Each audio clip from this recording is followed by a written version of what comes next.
దేవునికి మహిమ కలుగును గాక. హల్లెలూయా. హెబ్రీ పత్రిక 6వ అధ్యాయము 1వ వచనం. కాబట్టి నిర్జీవ క్రియలను విడిచి మారు మనసు పొందుటయు, దేవుని యందలి విశ్వాసమును, బాప్తిస్మములను గూర్చిన బోధయు, హస్త నిక్షేపణమును, మృతుల పునరుద్ధానమును, నిత్యమైన తీర్పును అను పునాది మరల వేయక క్రీస్తును గూర్చిన మూలోపదేశమును మాని.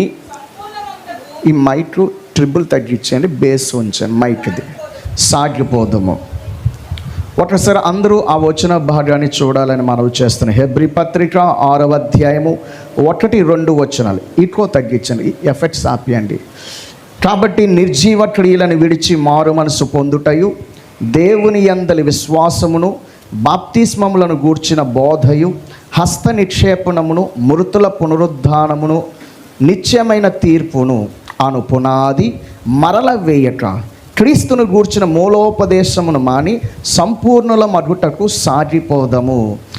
చదువుకున్న లేఖన భాగంలో అపోస్తలుడైన పౌలు చాలా ప్రాముఖ్యమైన విషయాలను, చాలా అత్యవసరమైన విషయాలను, లోతైన విషయాలను, సవిస్తారముగా వివరించవలసిన అనేక సంగతులను సూక్ష్మీకరించి అపోస్తలుడు మాట్లాడుతూ అక్కడ 6వ అధ్యాయంలో ఒక 6 పాయింట్లు చెప్తాడు. 6 పాయింట్స్ అపోస్తలుడైన పౌలు మాట్లాడుతున్నాడు.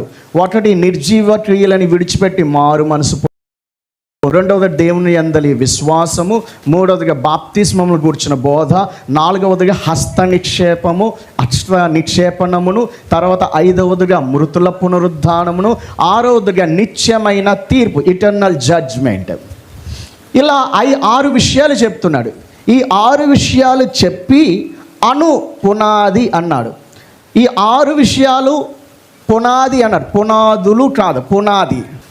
చదువుకున్న లేఖన భాగంలో అపోస్తలుడైన పౌలు 6 విషయాలు మాట్లాడుతూ ఈ 6ంటిని కలిపి ఈ 6 అను పునాది మరల వేయక సంపూర్ణం అయిపోవడానికి మనం సాగిపోదాము అన్నాడు. అంటే మరల వేయక అని అంటే ఆల్రెడీ ఆ హెబ్రీ సంఘానికి ఈ పునాది విషయాలు అపోస్తలుడైన పౌలు నేర్పించడం జరిగిపోయింది. ఆల్రెడీ పునాది వేయక అని పౌలు గారు అన్నారు కాబట్టి ఆల్రెడీ పునాది వేసేసారు కనుక మరల ఇప్పుడు మనము ఆ విషయాలు నేర్చుకోవాల్సిన అవసరత లేదు అని ఎవరు పడితే వాళ్ళు అనుకోవడానికి వీలు లేదు. ఎవరికైతే ఆ పునాది బోధ చేయబడిందో వాళ్ళ కోసం మాట్లాడుతూ పౌలు గారు అంటున్నారు, ఆల్రెడీ మీకు ఈ విషయాలు చెప్పబడ్డాయి. ఎందుకంటే హెబ్రీ సంఘం అనగా యూదులలో నుండి రక్షణ పొందినవారు. అసలు యూదులలో నుండి రక్షణ పొందినవారు మొదట వీరే కదా, ఆదిమ సంఘంలో ఫస్ట్ బిలీవర్స్ వీరు. అందుచేతనే అంటాడు అపోస్తలుడైన పౌలు, కాలమును బట్టి చూస్తే మీరు ఈ పాటికి బోధకులై ఉండవలసి ఉన్నది. అంటే యూదులలో నుండి రక్షణ పొందినవారు. మొదట రక్షణ అక్కడే ప్రారంభమైంది. మొదట యెరూషలేములోని ఆ యొక్క యూదయ సమరయకు వెళ్ళక మునుపై యూదయ ప్రాంతంలో సువార్త ప్రకటించబడుతున్నప్పుడు వీళ్ళంతా రక్షణ పొందారు. అలాంటి హెబ్రీ సంఘములో హెబ్రీ భాష మాట్లాడి యూదులలో నుండి రక్షణ పొందిన వారిని కోడ్ చేస్తూ వారికి అడ్రస్ వారికి తెలియజేస్తూ పౌలు గారు అంటున్నారు, మీకు ఈ పునాది మరలా వేయాల్సిన అవసరత లేదు. కాబట్టి మరలా ఒకడొచ్చి ఆ మూలోపదేశాలు, పునాది అన్నాడు లేదా మూలోపదేశాలు అన్నాడు. మూలోపదేశాలు అంటే ప్రాముఖ్యమైన అంశాలని చెప్పుకోవచ్చు, లేదా బేసిక్ లెసన్స్ అని చెప్పుకోవచ్చు, ఫండమెంటల్ లెసన్స్ అని చెప్పుకోవచ్చు, foundational teachings, whatever it may be, ఏ పేరైనా పెట్టవచ్చు. కాబట్టి ఈ యొక్క మూలాంశములు, మూల ఉపదేశములు మరలా మీకు వేరే వాళ్ళు వచ్చి చెప్పాల్సిన అవసరత లేదు అని చెబుతూ వాటిని ఆపేసి మనం ఇప్పుడు ముందుకు వెళ్ళిపోవాలి, సంపూర్ణతలోనికి వెళ్ళాలి అన్నాడు. అంటే క్రైస్తవ జీవితంలో ఒకటి మూలోపదేశంలోని నేర్చుకునే స్థాయి, రెండవదిగా సంపూర్ణతలోనికి వెళ్ళే స్థాయి. ఇవి రెండింటిని మనం ఆలోచన చేయాలి. అయితే మూలోపదేశములు ఎవరికైతే నేర్పించబడ్డాయో, ఎవరైతే మూలోపదేశములను ఆల్రెడీ నేర్చుకొని ఉన్నారో, ఎవరైతే ఫౌండేషనల్ టీచింగ్స్ నేర్చేసుకొని ఉన్నారో వారు ఇప్పుడు సంపూర్ణతలోనికి ప్రవేశించడానికి ప్రయత్నం చేయాలి. ఇక్కడ అపోస్తలుడైన పౌలు అంటున్నారు, మీకు ఆల్రెడీ మూలోపదేశం చెప్పబడింది, పునాది బోధ చెప్పబడింది. కాబట్టి అలా వాటినే మరొకడు వచ్చి మరలా వాటిని చెప్పవలసిన పరిస్థితి లేదు అని అంటాడు. ఇదిగో కాలం బట్టి 12 వచనంలో 5:12 అదే అంటాడు, కాలం బట్టి చూస్తే మీరు బోధకులుగా ఉండవలసిన వారై ఉండగా దేవోక్తులలో మొదటి మూల పాఠంలో ఒకటి మీకు మరలా అంటున్నాడంటే ఆల్రెడీ వాళ్ళకి ఫస్ట్ టైము టీచ్ చేయబడింది. మరలా again they wanted to learn. ఆ బేసిక్ లెసన్స్ మరలా కావాలంటున్నాడు. కాబట్టి మూలోపదేశంలో ఆల్రెడీ నేర్పించబడిపోతే మరలా వారికి పదే వాటిని నేర్పించాల్సిన అవసరత లేదు. కానీ నేటి క్రైస్తవ సమాజంలో మోస్ట్ ఆఫ్ ద క్రిస్టియన్ పీపుల్కి మనం ఆలోచన చేస్తే ఫౌండేషనల్ టీచింగ్స్ అనేవి వారికి వినిపించబడని స్థితిలోనే 90% క్రిస్టియన్స్ ఉన్నారు అని నా యొక్క పరిశీలనలో నేను అబ్జర్వ్ చేశాను. అందుచేతనే నేటి సంఘానికైతే మరలా మూలోపదేశాలు బోధించవలసిన అవసరత ఉన్నది. ఎందుకనంటే ఆనాడు పౌలు బోధించినప్పుడు మనము లేము, ఈనాడు మనం రక్షణలోకి వచ్చినప్పుడు ఈ మూలోపదేశాలను మనకు నేర్పించే పరిస్థితులు లేవు. ఒకవేళ ఎవరైనా 2-3 ఎక్కడైనా విని ఉండవచ్చు. అయితే ఈరోజు నేను మీకు ఏం నేర్పించబోతున్నాను, మీకు క్లారిటీ ఇస్తున్నాను. Today we're going to learn foundational teachings. Hallelujah. పునాది బోధను మనము నేర్చుకోబోతున్నాం. Foundational teachings very important. అయితే ఆ పునాది బోధలు 6 విషయాలు అపోస్తలుడైన పౌలు 6 విషయాలు ఎందుకు చెప్పాడు అని ఆలోచన చేస్తే దేవుని యొక్క ఆ యొక్క వివరణ లేకపోతే దేవుని యొక్క సమకూర్పు అనేది చాలా అద్భుతంగా ఉంటుంది. ఆ విషయాలు ఎందుకు చెప్పారు అనే విషయాన్ని నేను ఇప్పుడైతే చెప్పను. కానీ ప్రభు చిత్తం అయితే ఎప్పుడైనా సంపూర్ణ పునాది బోధ నేను నేర్పించినప్పుడు అప్పుడు ఇక్కడ 6 ఎందుకు చెప్పాడు అనే విషయాన్ని మీకు క్లారిఫై చేస్తాను. అయితే మొత్తానికి ఈ 6 విషయాలు చెప్పాడు. ఈ 6 పునాది బోధ అన్నాడు, మూలోపదేశం అన్నాడు, లేదా మొదటి మూల పాఠములు అన్నాడు. అందులో ఒక్కొక్కటి మనం చూస్తే మొట్టమొదటిగా నిర్జీవ క్రియలను విడిచి మారు మనసు పొందుట, that is the foundational teachings. మొట్టమొదటిగా ఫౌండేషనల్ టీచింగ్ అంటే కొలసీపత్రి 2 అంటాడు, మీరు ఇంటి వలె కట్టబడుచు అంటారు. We need to build our spiritual lives as a house. ఒక ఇంటిలా మనం కట్టుకోవాలంటాడు. కాబట్టి ఇంటికి మొట్టమొదటి పునాది వేస్తాము. అలాగే మన ఆత్మీయ జీవితాలు కూడా పునాది అవసరం. యేసుప్రభువు చెప్తారు లూకా సువార్తలో, మత్తయి సువార్తలో, ఇదిగో నా మాటలు విని వాటి చొప్పున చెయ్యని వాడు పునాది వేయక ఇంటిని కట్టుకున్నవాడు అని అంటాడు. భౌతిక జీవితంలో పునాది వేయకుండా ఎవ్వడు కూడా ఇల్లు కట్టుకోరు. In physical realm, physical world there isn't any one. ఎక్కడే మీరు చూసారా, ఎంత చిన్న తాపి మేస్త్రైనా పునాది వేయకుండా ఇల్లు కట్టడు. కానీ ప్రభు ఎందుకు అలా అన్నాడు, పునాది వేయకుండా ఇల్లు కట్టేసుకుంటున్నారు అని ఎందుకు అన్నారంటే, ప్రపంచంలో మనకు దొరకరు కానీ ఆత్మీయ ప్రపంచంలో కొల్లలుగా దొరుకుతారు. ఆత్మీయ ప్రపంచంలో చాలామంది క్రైస్తవులు ఉన్నారు. They are building their houses. వారు తమ ఇళ్ళని నిర్మించుకుంటున్నారు, బట్ వితౌట్ లేయింగ్ ఫౌండేషన్. పునాది ఇవ్వకుండా ఇంటిని కట్టేసుకుంటున్నారు. అందుచేతనే గాలి వచ్చినప్పుడు, వాన వచ్చినప్పుడు, వరద వచ్చినప్పుడు వారి ఇల్లు, చాలామంది క్రైస్తవ జీవితాలు ఎందుకు కూలిపోతున్నాయి అంటే because they don't have that foundation in their lives. వారి జీవితంలో పునాది బోధ లేదు. కాబట్టి ఈ పునాది బోధ కోసం మనం ఆలోచన చేస్తే ఈ మొదటి మూల పాఠాలను ఆత్మీయ జీవితంలో అందులో ఉండాల్సిన మొదటి విషయము మారు మనసు పొందుట, రెండవదిగా దేవుని యందలి విశ్వాసము, మూడవదిగా బాప్తిస్మమును గూర్చిన బోధ, నాలుగవదిగా హస్త నిక్షేపణము, ఐదవదిగా మృతుల పునరుద్ధానము, 6 నిత్యమైన తీర్పు. కంఠస్థం చేసేది ఒకసారి, తర్వాత ఎప్పటికైనా పనికి వస్తుంది. 1 నిర్జీవ క్రియలను విడిచిపెట్టి మారు మనసు పొందడం, రెండవదిగా దేవుని యందలి విశ్వాసం, మూడవదిగా బాప్తిస్మము గురించిన బోధ, నాలుగవదిగా హస్త నిక్షేపణము, 5 మృతుల పునరుద్ధానము, 6 నిత్యమైన తీర్పు. హల్లెలూయా. సో ఈ 6 విషయాలు చెప్పాడు. అందులో ప్రతి విషయాన్ని మనం కూలంకషంగా నేర్చుకుంటే అప్పుడు మనకు పునాది బోధ నేర్పబడినట్లు. కాబట్టి మనం ఏం నేర్చుకోవాలి, అసలు నిర్జీవ క్రియలను విడిచిపెట్టి మారు మనసు పొందడం అంటే ఏంటి, అసలు వాట్ ఈస్ దిస్ అంటే మారు మనసు. ఈ మారు మనసు అంటే ఏంటి, వాట్ ఈస్ దిస్ రిపెంటెన్స్. ఈ యొక్క మారు మనసు అంటే ఏంటో మనం జాగ్రత్తగా నేర్చుకోవాలి. రెండోదిగా ఫెయిత్, దేవుని యందలి విశ్వాసం అనేది చాలా, అసలు ప్రతిది కూడా చాలా పెద్ద హ్యూజ్ సబ్జెక్ట్. ఒక్కొక్క పాయింట్ కూడా చాలా పెద్ద సబ్జెక్ట్. మీకు ఇప్పుడు ముందుకెళ్తుంటే తెలుస్తుంది. కాబట్టి దేవుని యందలి విశ్వాసం అంటే ఏంటో తెలుసుకోవాలి. దాని గురించిన మ్యాక్సిమం అవగాహన మనలో ఉండాలి, లేదా కనీసం మినిమం ఏమంటారు అవేర్నెస్, మినిమం ఇన్ఫర్మేషన్ అయినా మనసుల్లోనికి రావాలి. మూడవదిగా ఏమన్నాడంటే విశ్వాసం తర్వాత బాప్తిస్మంలో కూర్చున్న బోధ. నాలుగవది హస్త నిక్షేపం, లేయింగ్ హ్యాండ్స్ అంటారు. సో సేవకులు విశ్వాసుల తలల మీద చేతులుంచి ప్రార్థించుట హస్త నిక్షేపణ. అది దేనికి, ఏం జరుగుతుంది, ఎప్పుడు చేయాలి, ఇవన్నీ తెలుసుకోవాలి. తర్వాత మృతుల పునరుద్ధానము, రిజరక్షన్, మృతుల పునరుద్ధానం కూర్చిన విషయం మనకు తెలియాలి. ఎప్పుడు జరుగుతుంది, ఎలా జరుగుతుంది, మన జీవితంలో దాన్ని మనం ఎలా అప్లై చేసుకోవాలి. అలాగే ఇటర్నల్ జడ్జ్మెంట్, నిత్యమైన తీర్పు. ఇలా ఈ 6 విషయాలను గురించిన సంపూర్ణమైన అవగాహన ఒక విశ్వాసి మనస్సులో ఉన్నప్పుడు అతనిలో ఏమి వచ్చినట్లు, పునాది బోధ అతని మనసులోకి వచ్చినట్లు. హల్లెలూయా. కాబట్టి ఈరోజు అవన్నీ చూడడానికి సమయం చాలదు కనుక, ఎందుకంటే దాదాపు ఒక 3-4 రోజులు నేర్చుకోవాలి. ఇందులో ఒక విషయాన్ని, ప్రస్తుత సందర్భం బట్టి ఒక విషయాన్ని నేను మీ ముందుకు తీసుకుని వస్తున్నాను. అదే 3వ పునాదిలో రాయి. పునాదిలో చాలా రాళ్ళు ఉంటాయి కదా. పునాది అంటే డిఫరెంట్ టైప్స్ ఆఫ్ స్టోన్స్ కలిస్తే పునాది. ఆ పునాదిలో 6 రాళ్ళు అనుకుందాం, 6 రాళ్ళు, 6 స్టోన్స్ ఇవి. అందులో మొదటి స్టోను మారు మనసు, రెండవ స్టోను విశ్వాసం, 3వ రాయి బాప్తిస్మమును గూర్చిన బోధ. సో ఇప్పుడు మనము 3వ రాయి కోసం విందాం. ఏం విందాం? 3వ రాయి బాప్తిస్మమును గూర్చిన బోధ. అసలు ఏమిటి వచనము, ఆ మాట ఏం చెప్తుందో చూడండి ఒకసారి చదవండి. 3వ రాయి ఏంటి చెప్పండి? బాప్తిస్మమును గూర్చిన బోధ. అమ్మా, బాప్తిస్మమును గూర్చిన బోధ కాదు, బాప్తిస్మములను గూర్చిన బోధ. అంటే అక్కడే మనం తేడా కొట్టిస్తాం. అంటే ఒకటి కాదు baptism, there are different types of baptisms. చాలా బాప్తిస్మాలు ఉన్నాయి, లేదా ఒకటి కంటే ఎక్కువ బాప్తిస్మాలు ఉన్నాయి. బాప్తిస్మములను గూర్చిన బోధ అన్నాడు. బై మిస్టేక్ రాయలేదు అపోస్తలుడు బాప్తిస్మము.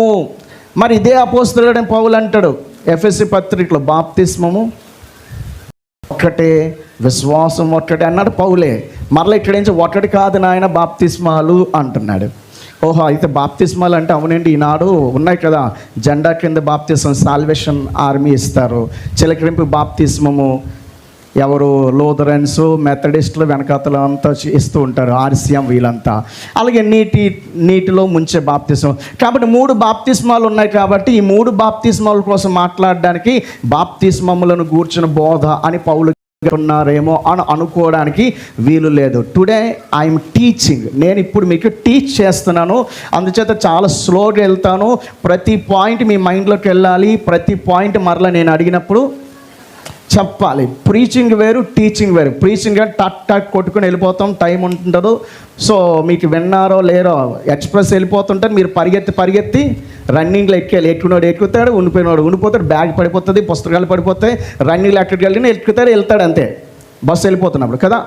అది ప్రీచింగ్. టీచింగ్ అంటే మిమ్మల్ని తోస్తూ నడిపించడం. సో మీరు స్లో అయితే బండి స్లో అవుతుంది, ఎక్కిన దాకా ఎక్కండి అంటూ ఉంటుంది. ఇది సిటీ బస్సు లాంటిది. కాబట్టి మనం ఇప్పుడు సిటీ బస్సులో ఉన్నాం. హల్లెలూయా. అందరికి అర్థమవుతుందా? సో నేను అందరిని అబ్జర్వ్ చేస్తాను, అందరిని అడుగుతాను, అందరి మైండ్లోకి వెళ్ళిపోతుంది. పక్కన చెప్తాను, అందరి మనసుల్లోకి వెళ్ళిపోయినట్లు. కానీ ఏదంటారు, అట్టుపండు ఒలిచి పెట్టినట్లుగా అంత సింపుల్గా నేను మీతో మాట్లాడబోతున్నాను. కాబట్టి జాగ్రత్త, కొంచెం ఫోకస్ పెడితే చాలు, you will learn many things. కాబట్టి బాప్తిస్మములను గూర్చిన బోధ అంటే ఈనాడు ప్రపంచ క్రైస్తవులలో చాలా బాప్తిస్మాలు ఉన్నాయి కదా, వాటిని గురించిన అవగాహన అనేది కాదు. అసలు ఇప్పుడు ప్రపంచ క్రైస్తవులలో ఉన్న ఇన్ని రకాల బాప్తిస్మాలు దేవుడు ఆమోదించడం లేదు. జెండా కింద ప్రమాణం చేసేసి అది బాప్తిజం అనుకోవడం వారికి భ్రమ. That's not a baptism. లేకపోతే స్ప్రింక్లింగ్, వాటర్ స్ప్రింక్లింగ్, తల మీద నీళ్లు జల్లేసి బాప్తిజం అనడము, దట్స్ నాట్ ఎ రియల్ బాప్తిజం. కాబట్టి వాటి కోసం దేవుడు మాట్లాడట్లేదు.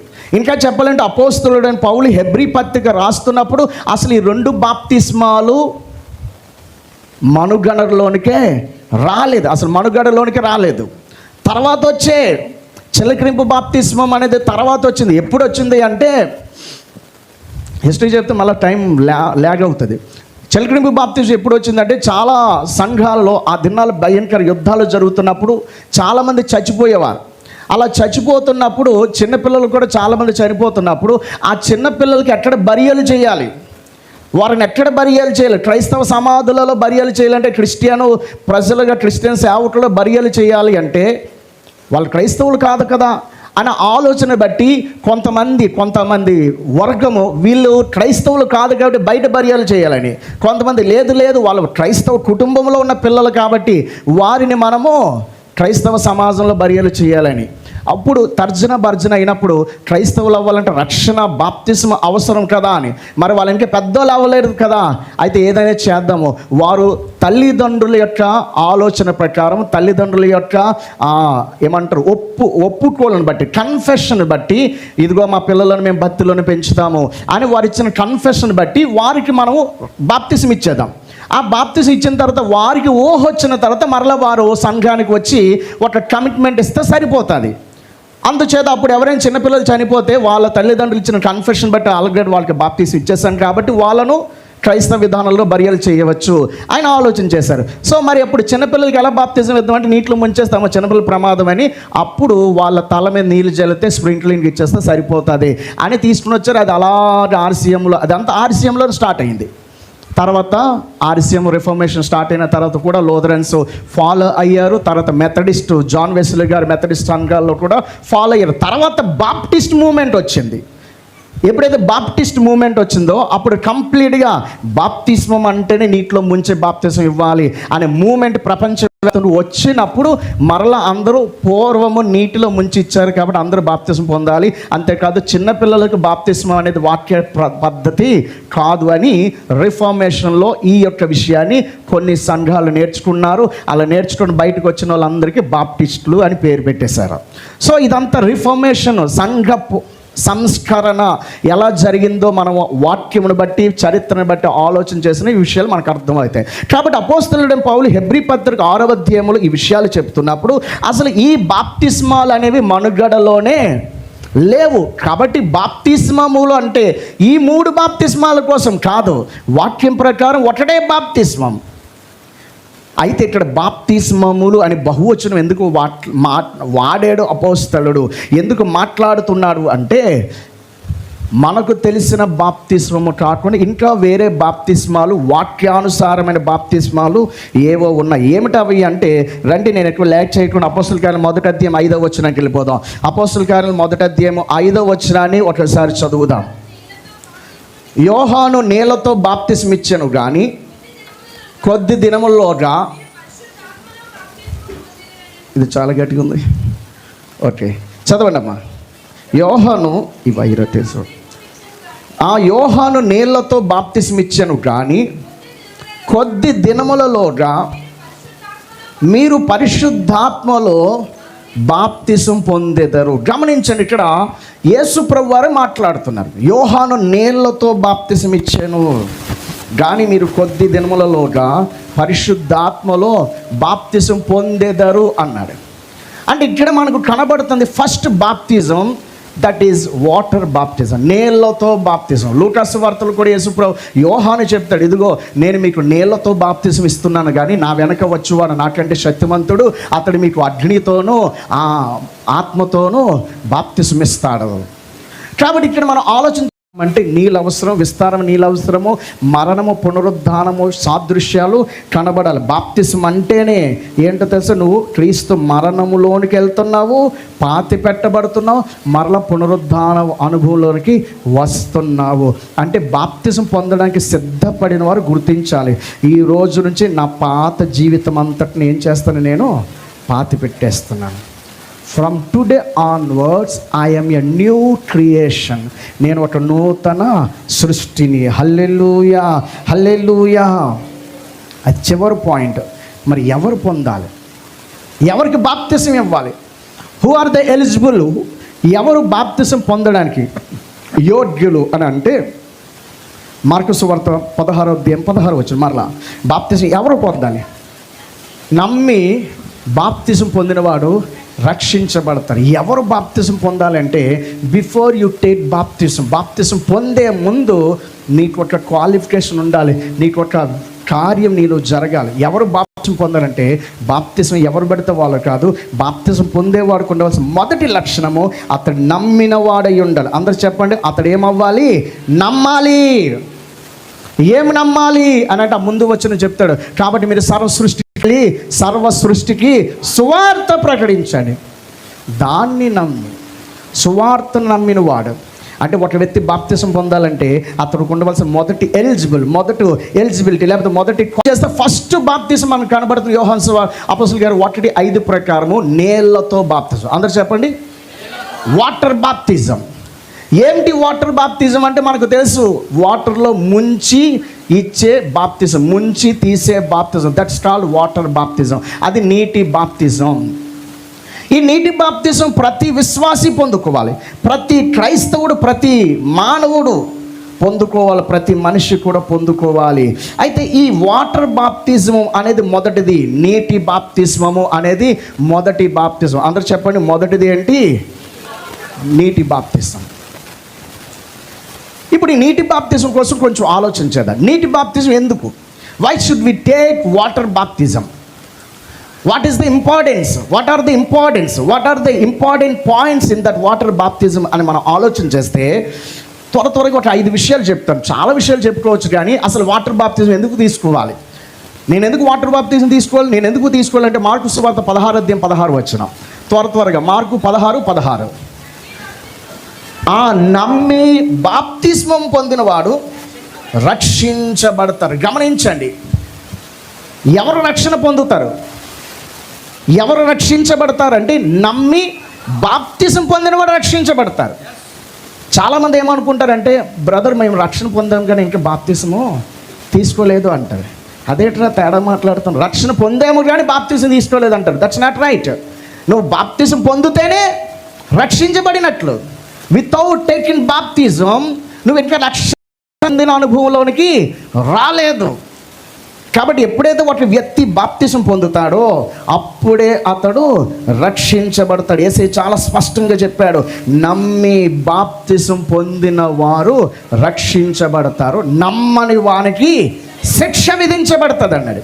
ఎంత సీరియస్ చెప్పారో తెలుసు యేసుప్రభు సెకండ్ స్టేట్మెంటు, నమ్మని వానికి శిక్ష అనేసాడు. అసలు ఫస్ట్ స్టేట్మెంట్లో ఏం చెప్పారు? నమ్మి బాప్తిజం పొందినవాడు రక్షించబడతాడు. రెండో దాంట్లో ఏమని చెప్పాలి? నమ్మకపోయినా, లేకపోతే నమ్మి బాప్తిజం పొందకపోయినా, లేకపోతే నమ్మకుండా బాప్తిజం పొందిన, ఇలా వివరించాలి. ఫస్ట్ దాంట్లో 2 విషయాలు చెప్పినప్పుడు సెకండ్ స్టేట్మెంట్లో కూడా 2 విషయాలు చెప్పాలి. కానీ సెకండ్ స్టేట్మెంట్లో ఏమనిస్తాడంటే నమ్మని వానికి అనేసాడు. అంటే అర్థం ఏంటో తెలుసా? ఈ ఫస్ట్లో ఈ 2 జరగకపోతే in the sight of God ఈ ఒక్కటి జరగనిలంటే, మరలా చెప్తాను గమనించండి, నమ్మి బాప్తిస్మం పొందితే రక్షించబడినట్లు. సెకండ్ స్టేట్మెంట్లో ఏమన్నాడు? నమ్మని వానికి శిక్ష. అంటే ఒక వ్యక్తిలో ఫస్ట్ 2 జరిగితేనే, లేదా ఫస్ట్ 2 ఏది జరగకపోయినా దేవుని దృష్టిలో ఆ వ్యక్తి ఏ కేటగిరీలో ఉంటాడు? నమ్మని వాడు. నమ్మి బాప్తిజం పొందినవాడు, లేదా నమ్మకుండా బాప్తిజం పొందినవాడు, లేదా నమ్మలేదు బాప్తిజం పొందలేదు, ఇలా ఈ 3 equal to in the sight of God. దేవుని దృష్టిలో ఎవరు వారు? నమ్మని వాడంతే. అంటే మేబీ నువ్వు బిలీవ్ చేసి ఉండొచ్చు, మేబీ నువ్వు దేవుని మందిరానికి వస్తూ ఉండొచ్చు, మేబీ నువ్వు దేవుని కుటుంబంలో పుట్టిన వ్యక్తివై ఉండొచ్చు, దేవుని కార్యాలు ఎన్నో చేస్తూ ఉండవచ్చు, ఎన్నెన్నో వాక్యం తెలుసు, అన్ని everything you know very well. But if you don't take the baptism in the sight of God, దేవుని దృష్టిలో నువ్వెవడివి? నమ్మని వాడు. నువ్వు నమ్మని వాడివి. అదేంటండి నేను నమ్మానండి బాబు. నమ్మడం అనేది ఎప్పుడు ఫుల్ఫిల్ అవుతుందో తెలుసా? బాప్తిజంతోనే ఫుల్ఫిల్ అవుతుంది. అందుకే ప్రభు అన్నాడు నమ్మి బాప్తిజం పొందాలి అన్నాడు. ఇవి 2 ఒకే ప్యాకేజ్. నాకు నమ్మడం అనేది వేరే ప్యాకేజ్ అండి, బాప్తిజం వేరే ప్యాకేజ్ అనలే దేవుడు. నువ్వు నమ్మి బాప్తిజం 2 ఒక్కటే. అవి 2 జరిగితేనే then you will be saved. నువ్వు రక్షించబడతావు. నువ్వు నమ్మవు కానీ బాప్తిజం పొందకపోతే నీకు రక్షణ లేదు, నువ్వు శిక్షకు పాత్రుడివి, అర్హుడివి. So why should I take baptism? నేను ఎందుకు బాప్తిజం పొందుకోవాలంటే, నేను బాప్తిజం పొందితేనే నా రక్షణ అనేది నాకు దొరుకుతుంది, పరిపూర్ణం అవుతుంది. అందుచేతనే బాప్తిజం ఎందుకు పొందాలి, నీటి బాప్తిజం ఎందుకు పొందాలి అని అంటే, రక్షించబడడం కొరకు. అందరూ చెప్పండి, దేని కొరకు బాప్తిజం పొందాలి? రక్షణ. ఈరోజు ప్రభు వస్తే నమ్మి బాప్తిజం పొందినారు దేవుని మందిరానికి వెళ్ళిపోతారు, పరలోకానికి ప్రభు సన్నిధికి వెళ్ళిపోతారు. అదేంటంటే పాస్టర్ గారు, ప్రభు ఈరోజు వచ్చే అవకాశం ఉందా? లేదులేండి, అది పట్టున పెడదాం. పోనీ ప్రభు రావడానికి రాకడ సూచనలు బోల్డ్ ఉన్నాయి, కానీ మనం వెళ్ళిపోవడానికి మన పోకడకు ఏ సూచనలు లేవు. ఇదిగో నువ్వు వెళ్ళే ముందు ఒక బోర పడుతుంది, ఏ బోర మ్రోగదు, ఏ ముద్ర ఓపెన్ అవ్వదు, ఏమీ జరగదు.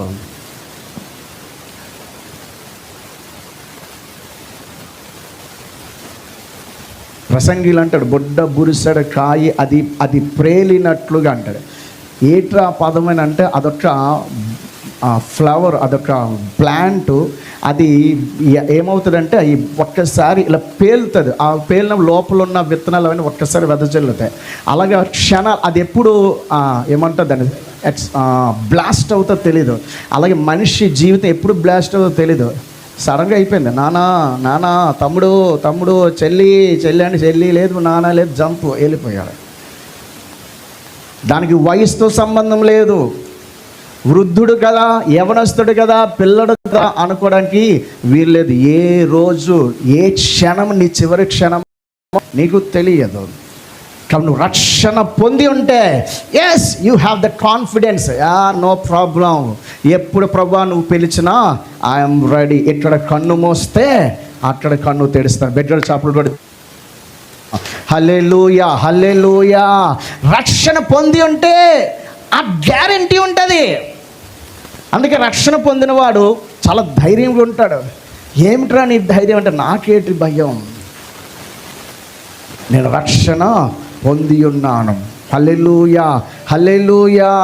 నా సంకట దుఃఖములెల్ల తీరిపోయేగా, నశింపచేయు దూత నన్ను దాటిపోయేను. నా సంకట దుఃఖములెల్ల తీరిపోయేగా, నశింపచేయు దూత నన్ను దాటిపోయేను. ఎవరి పాట పాడగలుగుతారు? రక్షణ పొందిన వారే. నేను కూడా దమ్ముతో నా సంకట దుఃఖములు అంటే లాగిపెట్టాను, నీకెప్పుడు పోయాయిరా? Still you are a slave to Egypt. నువ్వు ఇంకా ఐగుప్తుకి బానిసవే. నువ్వు ఇంకా బంధకాల్లో ఉన్నావు. నువ్వు ఇంకా ఎర్ర సముద్రం యొద్దకు రాలే.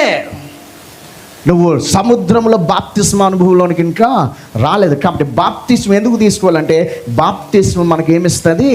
రక్షణ ఇస్తుంది. The second one, why should we take baptism? Listen careful అందరూ, ఎవరు ఇటు చూడొద్దు. రెండవదిగా లూకాసు వార్త 7:30 లూక్ చాప్టర్ 7:30.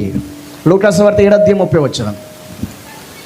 పరిసయ్యులను ధర్మశాస్త్రోపదేశకులను ఆ యోహాను చేత బాప్తిజం పొందక తమ విషయమైన దేవుని సంకల్పమును యేసయ్య చెప్పాడు.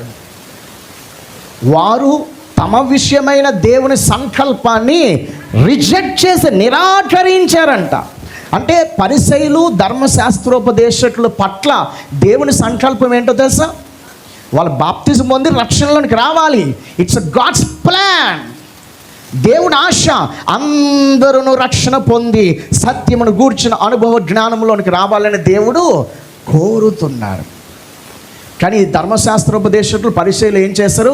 వి no need to take a baptism మాకు అవసరం లేదు, ఆ యోహాను ఇచ్చే బాప్తిజం మాకెందుకు అని చెప్పి వారు నిరాకరించారు. కానీ ప్రభు అంటున్నారు, వారు బాప్తిజం నిరాకరించడం మాత్రం కాదు, తమ విషయమైన దేవుని సంకల్పాన్ని రిజెక్ట్ చేశారు. వారికి ఏంటో మనకు కూడా అంతే. ఈరోజు ఏ వ్యక్తి అయితే బాప్తిస్మాన్ని రిజెక్ట్ చేస్తాడో, ఎవరైతే బాప్తిస్మాన్ని నిర్లక్ష్యం చేస్తున్నారో, ఎవరైతే బాప్తిస్మాన్ని డిలే చేస్తున్నారో, they're all delaying, they're all rejecting the God's plan in their lives. వారి జీవితంలో దేవుని సంకల్పాన్ని ఏం చేస్తున్నారు? నిరాకరిస్తున్నారు. Brother and sister or anyone, ఎవరైనా ఆ తర్వాత తీసుకుంటాను అంటే, దేవుని సంకల్పము తర్వాత చూద్దాం, ఇట్స్ గాడ్స్ ప్లాన్, అది దేవుని ఉద్దేశము. కానీ నిరాకరించారంట. అంటే ఎందుకు బాప్తిజం తీసుకోవాలంటే ఇట్స్ గాడ్స్ ప్లాన్. దేవా నీ చిత్తం ఏంటి చెప్పు ప్రభువా అని అంటారు.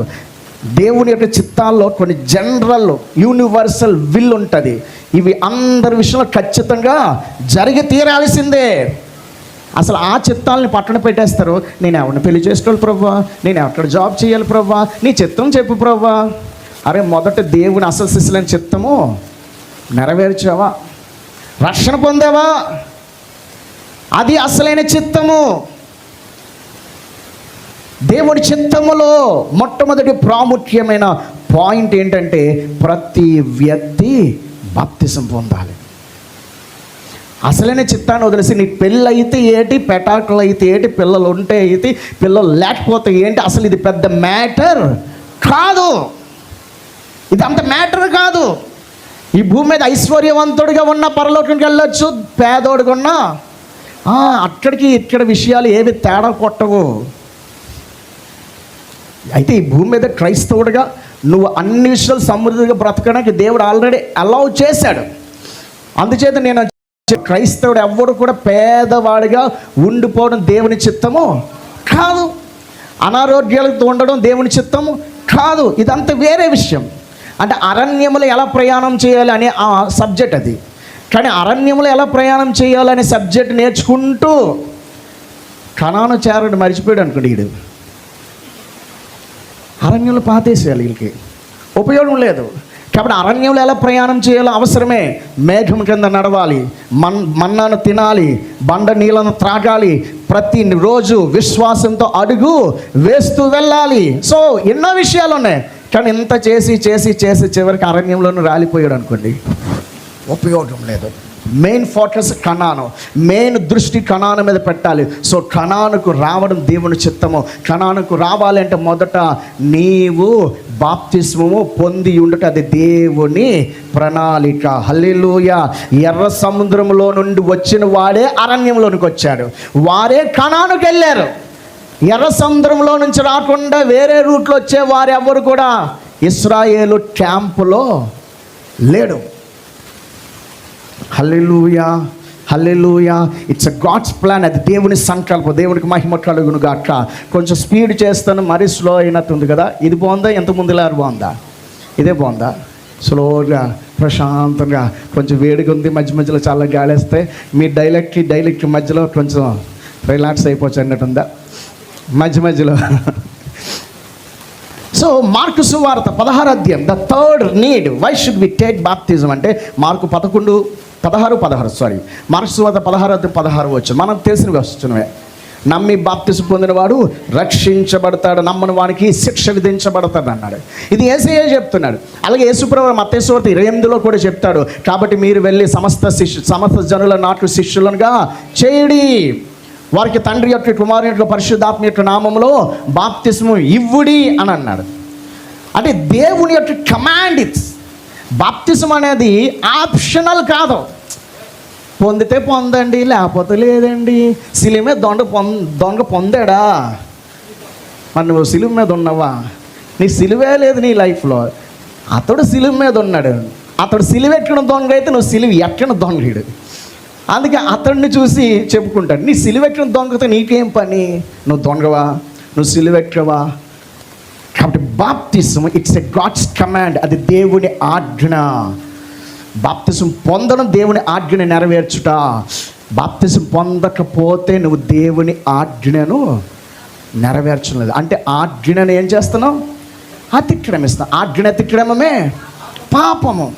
నేను చాలా పరిశుద్ధంగా ఉంటాను పాస్టర్ గారు, చాలా రోజు ప్రార్థన చేసుకుంటాను పాస్టర్ గారు, నేను చాలా చాలా చాలా ఆయన ఎన్ని చెప్తారు. ఎన్ని చెప్పినా గమనించండి, ఎన్ని చెప్పినా నువ్వు బాప్తిజం పొందకపోతే నువ్వు దేవుని ఆజ్ఞని ఏం చేస్తున్నావు? నిరాకరిస్తున్నావు. నువ్వు దేవుని ఆజ్ఞని నిరాకరిస్తున్నావు అంటే నువ్వేం చేస్తున్నావు? పాపం చేస్తున్నావు. నువ్వు ఒకవేళ సినిమాలు చూడకపోవచ్చు, లేకపోతే వ్యభిచారం చేయకపోవచ్చు, దొంగతనం చేయకపోవచ్చు, అబద్ధాలు ఆడకపోవచ్చు, బూతులు మాట్లాడకపోవచ్చు, లేదా చాలా చాలా మంచిగా ఉంటున్నావు, కానీ in the sight of God you are a sinner. Why you are rejecting the main command of God. దేవుని అసలైన ఆజ్ఞ నువ్వు నిరాకరిస్తున్నావు. సో బాప్తిజం ఎందుకు పొందాలంటే ఇట్స్ గాడ్స్ కమాండ్. 3 విషయాలు చెప్పాను. బాప్తిజం ఎందుకు పొందాలంటే రక్షణ కోసం. బాప్తిజం ఎందుకు పొందాలంటే ఇట్స్ గాడ్స్ ప్లాన్, దేవుని సంకల్పం. బాప్తిజం ఎందుకు పొందాలంటే అది దేవుని ఆజ్ఞ. దేవుడు ఆజ్ఞాపించాడు, సర్వజనులకు మీరు బాప్తిజం ఇవ్వండి అన్నాడు. నమ్మి బాప్తిజం పొందిన రక్షించబడతాడు అన్నాడు. ఇంత సీరియస్గా ప్రభు చెప్పాడంటే ఎంత అత్యవసరమో. The fourth need, why should we take baptism అంటే అపోస్తలుల కార్యం 2:38 చదువుదాం. అపోస్తలుల కార్యం 2:38. పేతురు, మీరు మారు మనసు పొంది పాప క్షమాపణ నిమిత్తము ప్రతి వాడును ఏమంటున్నాడు అపోస్తలుడని పేతురు ఏం చెప్తున్నారు? మీరు బాప్తిజం పొందండి, ప్రతి వాడు యేసుక్రీస్తు నామమున బాప్తిజం పొందండి. దేని కొరకు? ఎందు కొరకు అంటే అంటాడు పాప క్షమాపణ నిమిత్తము. For your remission of your since, నీ యొక్క పాపములు క్షమించబడడం కొరకు. ఫర్గివ్నెస్ ఫర్ యువర్ సిన్స్, నీ పాపములకు ప్రాయశ్చిత్తం జరగడానికి, పరిహారం జరగడానికి. రెమిషన్ అంటాడు అంటే ప్రాయశ్చిత్తం కలగడానికి, విమోచన కలగడానికి, క్షమాపణ పొందడానికి. ప్రతి ఒక్కరు అన్నాడు, ప్రతి వాడు యేసుక్రీస్తు నామమున బాప్తిజం. బాప్తిజం ఎందుకు పొందాలంటే పాప క్షమాపణ కొరకు. అందరూ చెప్పండి, ఎందుకు బాప్తిజం తీసుకోవాలి? అందరూ చెప్దాం. 4 విషయాలు ఫాస్ట్ చెప్పండి. ఫస్ట్ వన్, రక్షణ పొందడం కొరకు. రెండవదిగా దేవుని సంకల్పం కొరకు. మూడవదిగా దేవుని ఆజ్ఞ. 4వదిగా పాప క్షమాపణ. అంటే మీకు ఓ విషయం తెలుసా? బాప్తిజం పొందనంత వరకు మన పాపాలు ఏమవ్వు? కడగబడవు, క్షమించబడవు. పుట్టినప్పటి నుంచి జన్మ పాపం ఉంటుంది. జన్మతః మన మీదకి వచ్చిన శాపం, పాపపు స్వభావం, పాపపు కార్యాలు, ఊహ తెలిసిన తర్వాత నువ్వు చేసే పాపాలు, ఆ మూట ఈ మూట మోసుకుంటూ అమ్మా నాయన అని వెళ్తూ ఉంటాయి. In spiritual realm you are bearing, you are carrying the burden of your sins. ఆ బర్డెన్, ఆ మూట నీ బుర్ర మీద ఉంటుంది. వస్తా ప్రభు సన్నిధికి, ప్రభు తండ్రి స్తోత్రం తోస్తామని ఎవరినో తోసేత్తమైనా దేవుడు భయపడతాడు. ఈ మూట ఎవరి మీద వేసేస్తాడు? మామ సరదా చెప్తున్నా. సో ఆ బరువు, పాపపు మూట ఆ వ్యక్తి మీదే ఉంటుంది. ఎంతవరకు? బాప్తిజం పొందినంత వరకు. ఎందుకంటే బాప్తిజం పొందితేనే పాపాలకు క్షమాపణ వస్తుంది. హల్లెలూయా. ఈ విషయం మీకు ఇంకా అర్థం కావాలంటే అపోస్తలుల కార్యం 22:16 ఒకసారి చూద్దాం. అపోస్తలుల కార్యం 22:16 చూడండి. Acts chapter 22:16. గనుక నీవు వై ఆర్ యు డిలేయింగ్ అంటున్నాడు. గనుక నీవు తడవు చేయడం ఎందుకు? లేచి ఆయన నామమును బట్టి ప్రార్థన చేసుకొని బాప్తిజం పొంది. అంటే బాప్తిజం పొందనంత వరకు ఏం కడగబడలేదు? పాపాలు కడగబడలేదు. ఎవరితడు? మారిన సౌలుతో మాట్లాడుతున్నాడు. అననీయ వచ్చి మాట్లాడుతున్నాడు. సౌలు సోదరుడా ఎందుకు తడవు చేస్తున్నావు అంటే, మొదటి విషయం బాప్తిస్మానికి ఏం చేయకూడదు? తడవు చేయకూడదు. You shouldn't take some time, కొంత టైం ఇవ్వండి పాస్టర్ గారు. లేకపోతే ఇదిగో పలానా వస్తుంది కదా, పలానా వస్తాను, అప్పుడు పొందుతాను అని బాప్తిస్మ కోసం అస్సలు తడవు, ఆలస్యము చేయకూడదు. తడవు చేయడం ఎందుకు? లేచి వెంటనే ప్రార్థన చేసుకో, బాప్తిజం పొందేసుకో, నీ పాపాలు కడిస్తా. అంటే బాప్తిజం పొందనంత వరకు సౌలు పాపాలు కడగబడలేదు. మీరు అక్కడ సౌలు కోసం ఆలోచన చేస్తే, సౌలు యొక్క పరిస్థితి మీరు గమనించండి. దమస్కు ప్రాంతంలో యేసయ్యను చూచాడు. The literal visitation of Jesus Christ. తన నేకెడ్ కళ్ళతో యేసయ్యను చూశాడు కదా. అందుకే కళ్ళు ఏమయ్యాయి? మూతలు పడిపోయాయి, పొరలు కమ్మేస్తాయి. అంటే దేవుని ప్రెజెన్స్ని మామూలు ఊహలో చూడడం కాదు, కలగనడం కాదు, లిటరల్గానే అతడు అనుభవించి ఎంత అద్భుతమైన దేవుని మహిమ అతను తాకిందో ఆ మహిమకు నిలబడలేక ఒక్కసారి పడిపోయాడు.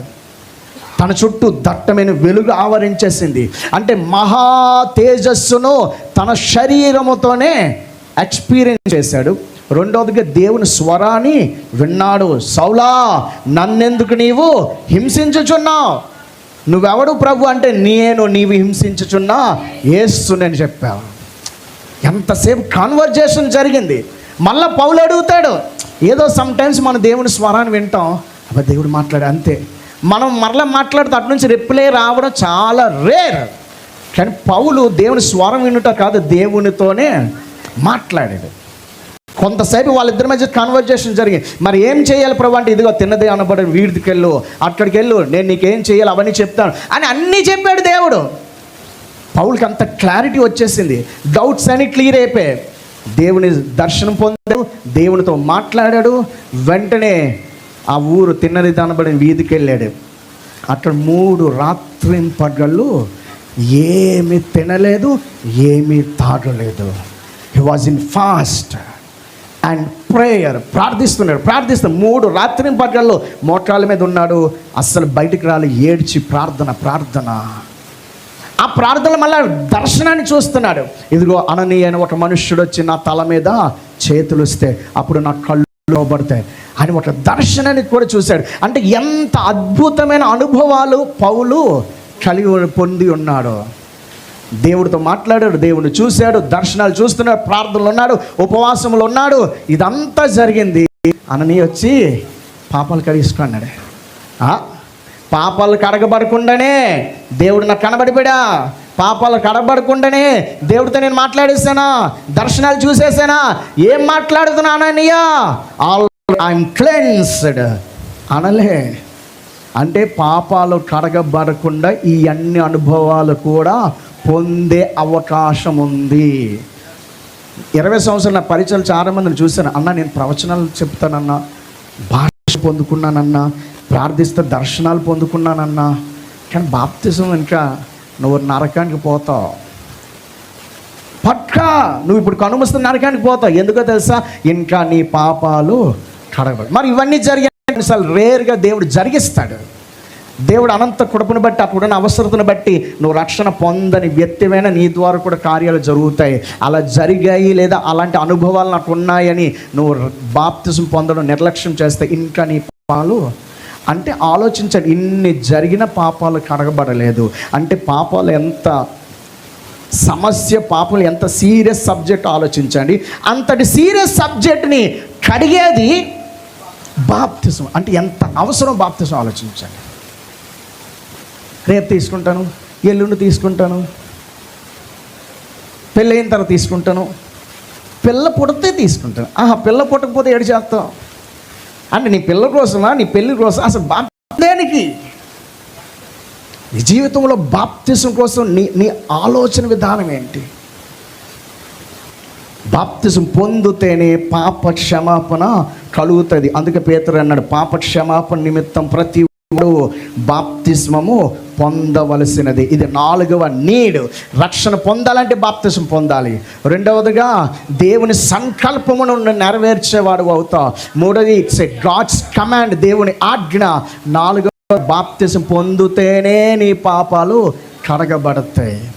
ఎక్కడున్న వారిలో కానీ లేదా మిగిలిన వారిలో కానీ ఎవరైతే బాప్తిజం పొందలేదో వారెవ్వరు కూడా ఇంకా పాప క్షమాపణ పొందిన వారు కాదు. వాళ్ళ దగ్గర ఆ పాట పాడతాం, దుర్గంధముతో నిండిన నన్ను దయతో నీవు కడిగితివి అని పాట పాడినప్పుడు ఈ పాడాడు. ఆపరా రాంబాబు ఆపు. దుర్గంధముతో నిండిన నన్ను మీరెలా భరిస్తున్నారు నా కంపును అని పాడుకోలేడు. అర్థమవుతుందా? బాప్తిజం పొందిన వాళ్ళందరికీ ఏమయ్యారు? కడగబడ్డారు. ఈడు మాత్రం ఇంకా ఆ కంపుతోనే వచ్చేస్తున్నాడు.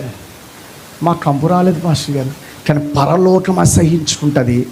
పరలోకంలో నీ పరిమళ వాసన వ్యాపిస్తుంది. అలాగే నీ పాప దుర్గంధం కూడా. వీరి పాపములు దేవుని సన్నిధిలో గొప్పవి అంటాడు. గొప్పవి అంటే చాలా శబాసానులే. అక్కడికి వచ్చేసి అక్కడికి అంటిపోయే కంపు ప్రభ ఎవరిలో ఇంత వచ్చేస్తున్నాడు ప్రతి ఆదివారము. అందుకే చాలా సంఘాల్లో బాప్తిజం పొందిన వారిని అస్సలు ఎలా వచ్చారు. సంఘానికి వస్తే అక్కడ ఉండి అలా యూ షుడెంట్ హ్యావ్, నీవు ముట్టకూడదు, బికాజ్ ఇంకా నువ్వు క్లెన్స్ అవ్వలేదు, చేయబడలే. మొదట కడుక్కో, శుద్ధి చేయబడు. ద 5th రీజన్ ఎందుకు బాప్తిజం పొందాలంటే అపోస్తలుల కార్యం 2వ అధ్యాయము త్వరగా 41వ వచనం చదువుదాం. Acts chapter 2 verse 41. కాబట్టి అతని వాక్యమును అంగీకరించిన వారు బాప్తిసం పొందారు. వాక్యం చెప్పాడు పేతురు, వారు యాక్సెప్ట్ చేశారు. యాక్సెప్ట్ చేసిన తర్వాత వారందరూ ఏం చేశారు? బాప్తిసం పొందిరి. హల్లెలూయా. ఎప్పుడైతే బాప్తిసం పొందారో అక్కడ అన్నాడు పరిశుద్ధాత్మ దేవుడు, ఆ దినమున ఇంచుమించు 3,000 మంది యాడెడ్, చేర్చబడ్డారు. ఎక్కడికి చేర్చబడ్డారు అని అంటే సంఘములోనికి చేర్చబడ్డారు. అంటే బాప్తిసం పొందిన రోజే ఆ వ్యక్తి ఏమవుతాడు? He added in to the church. He will be added in to the church. అతడు యాడ్ చేయబడతాడు బాప్తిసం పొందితే. ఎందుకు బాప్తిసం పొందాలంటే దేవుని సంఘంలో నువ్వు చేర్చబడాలి అంటే బాప్తిసం పొందాలి. సంఘం అంటే మాకు సంఘ సభ్యత్వం ఉందండి, మేము ప్రతి నెల 2,500 కడతామండి అంటే ఈ సభ్యత్వాలు కాదు నేను మాట్లాడుతుంది. ప్రపంచ క్రైస్తవ సంఘము. అంచె దినమున నేను వానిని లేపుతాను అని దేవుడు ఏ సంఘం కోసం చెప్పాడో, నా సంఘము నా శరీరం అని దేవుడు ఏ సంఘం కోసం మాట్లాడాడో ఆ సంఘములో ఈ పర్సన్ ఏమవుతాడు? ఒక అవయవముగా, ఒక భాగముగా, ఒక కణముగా యాడ్ అవుతాడు. హల్లెలూయా. ఎప్పుడు ఇది జరుగుతుంది? వెన్ యు టేక్ ద బాప్తిజం. నువ్వు ఎప్పుడైతే బాప్తిజం పొందుతావో అప్పుడే నువ్వు యాడ్ అవుతావు సంఘంలోనికి. బాప్తిజం పొందకపోతే నువ్వు సంఘానికి బయట ఉన్నవాడు. ఇది మనకు అర్థం అవ్వడం కోసం ప్రతి ఆదివారం ఏం చేస్తాము? బల్లిస్తాం. బల్లి ఇచ్చినప్పుడు ప్రభు బలలో పాలు పొందడానికి సిద్ధంగా ఉన్నాడు, చెయ్యెత్తండి అంటే మిగిలినోళ్ళు నాకెందుకు అనుకుంటాడు. రాంబాబు నీకు అర్థం కాలేదా? నువ్వు లోపల ఉన్నావు కానీ దేవునిలో బయట ఉన్నావు. Still you are outside of the church. నువ్వు సంఘానికి బయట ఉన్నవాడివే. మీ నాన్న పాస్టర్ కావచ్చు, సంఘ పెద్ద కావచ్చు, లేదా నువ్వు పరిచారకుడు కావచ్చు, వాట్ ఎవర్ ఏదైనా, అసలు నీకు సంఘములో పేరే లేదు. అంచదీనమందు దూత బూర ఊదుచుండ నిత్యవాసరం తెల్లవారగా నేను అని నువ్వు పాడడానికి అవదురా. ఎందుకంటే నువ్వు ఇంకా సంఘములోనికి రాలే. ఎందుకు బాప్తిసం పొందాలంటే బాప్తిసం పొందిన నాడే నువ్వు సంఘంలో యాడ్ అవుతావు, సంఘంలో చేర్చబడతావు. అందరూ చెప్పండి, బాప్తిసం పొందితే, గట్టిగా బాప్తిసం పొందితే ఏమవుతాము? సంఘములో చేర్చబడతాము. హల్లెలూయా.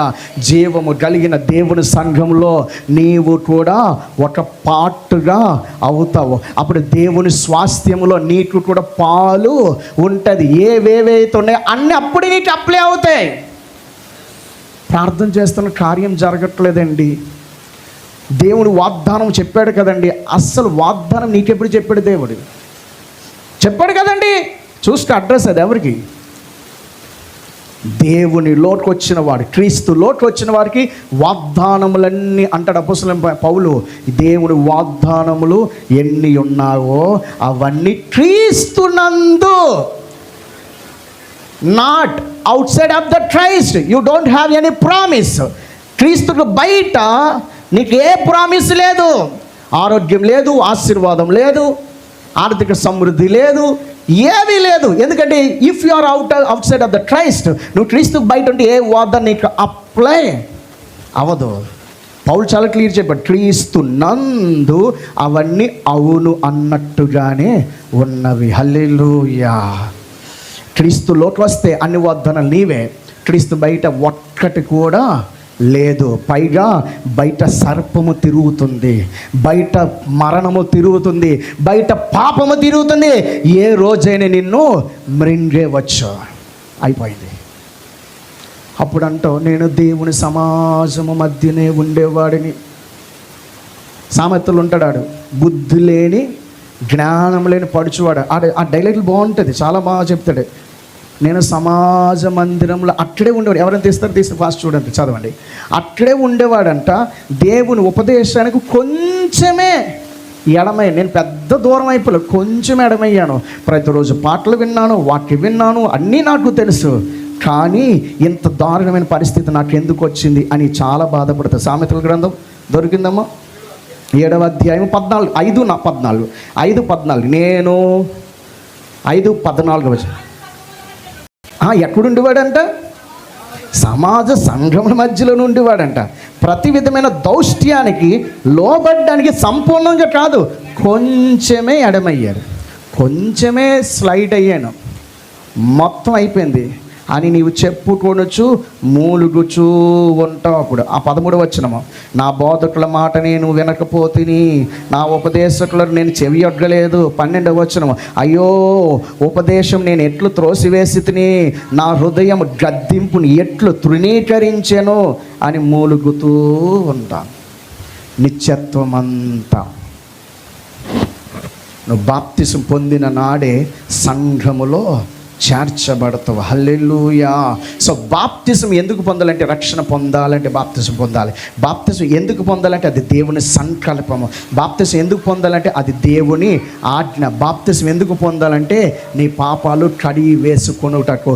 బాప్తిసం ఎందుకు పొందాలంటే సంఘములో చేర్చబడుటకు. హల్లెలూయా, హల్లెలూయా. అంటే బాప్తిసం పొందిన మనందరి జీవితంలో ఈ 5 కార్యాలు జరిగిపోయాయి. బిడ్డగా దేవుని స్తుతించుదా. హల్లెలూయా. బాప్తిసం పొందిన వారిలో ఇంకా ఈ 5 కార్యాలు జరగలేదు. ఈ 5 కార్యాలు జరగలేదు. ఈరోజు ఇంకా ఎవరైనా బాప్తిసం పొందకపోతే, లేదా బాప్తిసం పొందిన వారు మీకు ఎవరైనా తెలిస్తే వాళ్ళకి చెప్పండి, బ్రదర్ ఈ 5 నీ లైఫ్లో జరగలే, ఈ 5 నీ జీవితంలో ఇంకా నెరవేరలే, స్టిల్ నీకు అర్థం కావట్లేదు. What is the importance? బాప్తిసం ఎంత అవసరం తెలుసా? ఈ 5 నీ జీవితంలో కార్యాలు జరగాలంటే బాప్తిసం పొందాలి. అయితే what is the right method in బాప్తిజం? బాప్తిజం విధానం ఏంటి? ఏ విధానంలో, ఏ మెథడ్లో బాప్తిజం పొందాలి? వాటర్ బాప్తిజమే. ఈ నీటి బాప్తిజం ఏ రకంగా పొందాలి? ఇంతలో క్రైస్తవ సమాజంలో ఉన్నట్లు కొందరు జెండా కింద నిలబెట్టి ప్రమాణం చేయించేస్తారు, అదే బాప్తిజం అంటారు. కొంతమంది తల మీద నీళ్ళు జల్లేసి అది బాప్తిజం అంటారు. కొంతమంది నీటిలో ముంచి ఇస్తారు. అసలు ఏమిటి సరైన బాప్తిజం అనే విషయాన్ని మనం చూస్తున్నాం. గమనించండి, మనము నీటి బాప్తిజమైన అంశాన్ని నేర్చుకుంటున్నాం. హల్లెలూయా. ఎంతమందికి అర్థం కావట్లేదు? బిగ్గరగా హల్లెలూయా చెప్పండి. హల్లెలూయా. Very good. పర్లేదు, ఆమె చెప్పింది కానీ నాకు ప్రాబ్లం లేదు. మీరు ఎవరైనా చెప్పేస్తారని టెన్షన్ పడ్డా. సో అందరూ బిగ్గరగా హల్లెలూయా చెప్దాం. హల్లెలూయా. సో నీటి బాప్తిస్మం ఎందుకు పొందాలో చెప్పుకుంటున్నాం. రెండవదిగా నీటి బాప్తిస్మ విధానం ఏంటి? ఏ రీతిలో బాప్తిసం పొందాలి? మరి వాళ్ళు అలా ఇస్తున్నారు కదా, ఏమిటి నేను ఆలోచన చేస్తే యోహాను సువార్త 3:23 చదువుదాం. యోహాను సువార్త 3:23. సలీము దగ్గర ఉన్న ఐనోమను స్థలము దగ్గర నీళ్లు విస్తారముగా ఉండెను గనుక యోహాను కూడా అక్కడ బాప్తిస్మం ఇచ్చుచూ ఉండెను. అక్కడ క్లియర్గా చదివితే అక్కడ నీళ్ళు విస్తారంగా ఉండెను గనుక బాప్తిస్మం ఇస్తున్నారు. నీళ్ళు ఉన్నాయి గనుక బాప్తిస్మం ఇస్తున్నారు. అందరూ చెప్పండి, నీళ్ళు ఉన్నాయి గనుక బాప్తిస్మం. అంటే బాప్తిస్మం ఇవ్వాలంటే ఏముండాలి? నీళ్ళు ఉండాలి. జెండా కింద బాప్తిస్మం అనేవాడు జెండా కింద నిలబడ్డ నీళ్ళు అవసరం లేదు. కానీ నీళ్ళు లేకపోయినా బాప్తిస్మం అంటాడు. కానీ బైబిల్ ఏమంటుంది? నీళ్ళు ఉంటేనే బాప్తిస్మం అంటుంది. కాబట్టి ఈ జెండా ఏం చేయాలి? పీకేయాలి. జెండా పీకేయడమే. మా వాడు ఎలాగ చెప్పాడు, మా సారు, మా పెద్ద ఆయన చాలా ప్రార్థన పరుడు, మా సంఘ నాయకుడు, అదంతా మాకు అనవసరం అండి. జెండా తీసేయమన్నాడు దేవుడు. హల్లెలూయా. బాప్తిస్మం ఇవ్వాలంటే ఏం అవసరము? నీళ్ళు అవసరము. అంతేకాదు, మీరు నపుంసకుడు ఫిలిప్పు దారిలో ప్రయాణం చేస్తుంటే అక్కడ మీరు చూస్తే 8వ అధ్యాయంలో వారిద్దరూ కాన్వర్జేషన్ జరుగుతుంటే రథం మీద వెళ్తూ ఉన్నారు. ఇంతలో మధ్యలో నీళ్లు రాగానే అప్పుడు అంటే నపుంసకుడు, ఇదిగో నీళ్లు, నాకు బాప్తిసం ఇవ్వడానికి ఆటంకమేమి? అంటే బాప్తిసం పొందాలంటే ఏం అవసరము? నీళ్ళు. కాబట్టి బాప్తిస్మం విధానం ఎలా అంటే నీళ్ళు ఉండాలి. బాప్తిస్మంలో నీళ్ళు లేకుండా బాప్తిసం ఇవ్వడం అనేది సరైన బాప్తిసం కాదు. సో జెండాను పీకేస్తాం. హల్లెలూయా. తీసారా లేదా? ఇప్పుడు మరి ఇవి రెండు ఆలోచిద్దాం. మరి నీళ్ళు చిలకరింపు బాప్తిసం, ముంచే బాప్తిసం, రెండుకి నీళ్ళు వాడతారు కదా అని ఆలోచన చేస్తే అక్కడ నీళ్ళు విస్తారంగా ఉండేను గనుక అన్నాడు. చిలకరింపు బాప్తిసమానికి ఎన్ని కొండల నీళ్ళు కావాలి, ఎన్ని బకెట్లు కానీ అవసరం లేదు. చెంబుడు నీళ్ళు ఉన్న చాలు, గ్లాస్ ఉన్న చాలు, నీళ్ళు జల్లేస్తే అయిపోయింది. విస్తారమైన నీళ్ళు ఉండేను గనుక ఇస్తున్నారు. కొంచెం నీళ్ళు ఉంటే ఇవ్వలేరు. ఎందుకనంటే చిలకరింపు బాప్తిస్మానికి ఎక్కువ నీళ్ళు అవసరం లేదు, కానీ బైబిల్లో చెప్పబడిన బాప్తిస్మానికి మాత్రము విస్తారమైన నీళ్ళు అవసరం. అందరు చెప్పండి, బైబిల్ బాప్తిస్మానికి ఏం అవసరము? విస్తారమైన నీళ్ళు అవసరము. చిలకరింపు బాప్తిస్మానికి కొంచెం నీళ్ళు చాలు. కాబట్టి చిలకరింపు బాప్తిస్మము వాక్యానుసారము కాదు. పైన వీరిద్దరు ప్రయాణం చేస్తున్నారు, నపుంసకుడు ఫిలిప్పు. చిలకరింపే సరైన బాప్తిస్మం అనుకుంటే ఫిలిప్పు దగ్గర కనీసం వాటర్ ఉండి ఉండగా పోనీ లేదనుకోండి. నపుంసకుడు కందాకే రాని క్రింద ఫైనాన్షియల్ మినిస్టర్ ప్రయాణం కొరకు దారిలో అసలు ఏ వాటర్ పట్టుకెళ్ళడా? ఆయన దగ్గర వాటర్ బాటిల్స్ ఉండుంటే ఆనాటి కాలపు వాటర్ బాటిల్స్, అందులో వాటర్ ఉండదా? చెప్పాలి, ఉంటుంది కదా. మొత్తం తాగేసి ఉంటాడా? ఉంటుంది. ఎడారి ప్రయాణం తీసుకుని వెళ్తాడు కాబట్టి అందులో ఒక చిన్న డొక్కు తీసి కమాన్ తండ్రి కుమారుని అయిపోయింది అని వచ్చు కదా. వాళ్ళిద్దరికి తెలుసు బాప్తిస్మానికి విస్తారమైన నీళ్ళ. ఎప్పుడైతే వచ్చి ఇదిగో నీళ్ళు కమ్, అప్పుడు వాళ్ళిద్దరు నీటిలోకి దిగాను అంటారు. అంటే బాప్తిజం ఇవ్వడానికి మినిమము వాళ్ళు దిగడానికి సరిపడిన నీళ్ళు ఉండాలి. తల మీద నీళ్ళు జల్లేయడానికి ఇద్దరు ఎందుకు దిగాలి? అంత నీళ్ళు ఎందుకు అవసరం? కాబట్టి చిలకరింపు బాప్తిస్మ వాక్యానుసారము కాదు. ఏ బాప్తిస్మ వాక్యానుసారము అంటే నీళ్ళు అవసరమైన బాప్తిస్మము, విస్తారమైన నీళ్ళు అవసరమైన బాప్తిస్మము, నీటిలోనికి ఇద్దరు దిగడానికి సరిపోయిన నీళ్ళు ఉండగలిగిన బాప్తిస్మ విధానమే వాక్యానుసారమైన బాప్తిస్మం. హల్లెలూయా. అర్థమైన వారు బిగ్గర దేవుని స్తుతించుదాం.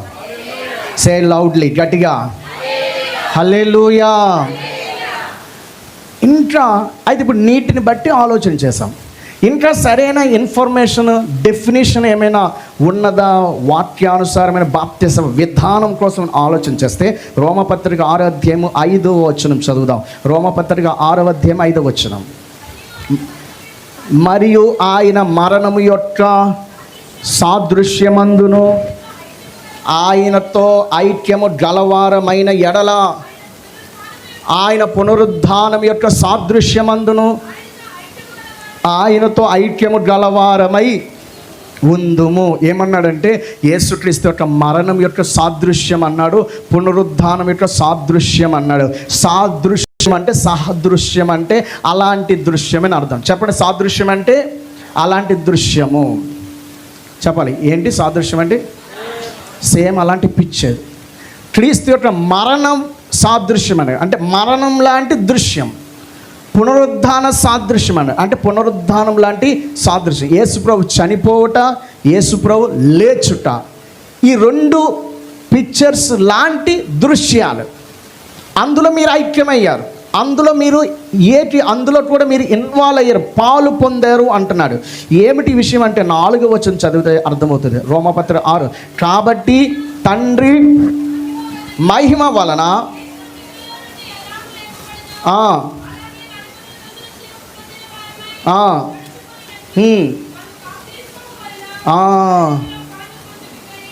అక్కడ చూడండి. కాబట్టి మనం బాప్తిస్మం వలన మరణములో పాలు, ఏ మరణములో?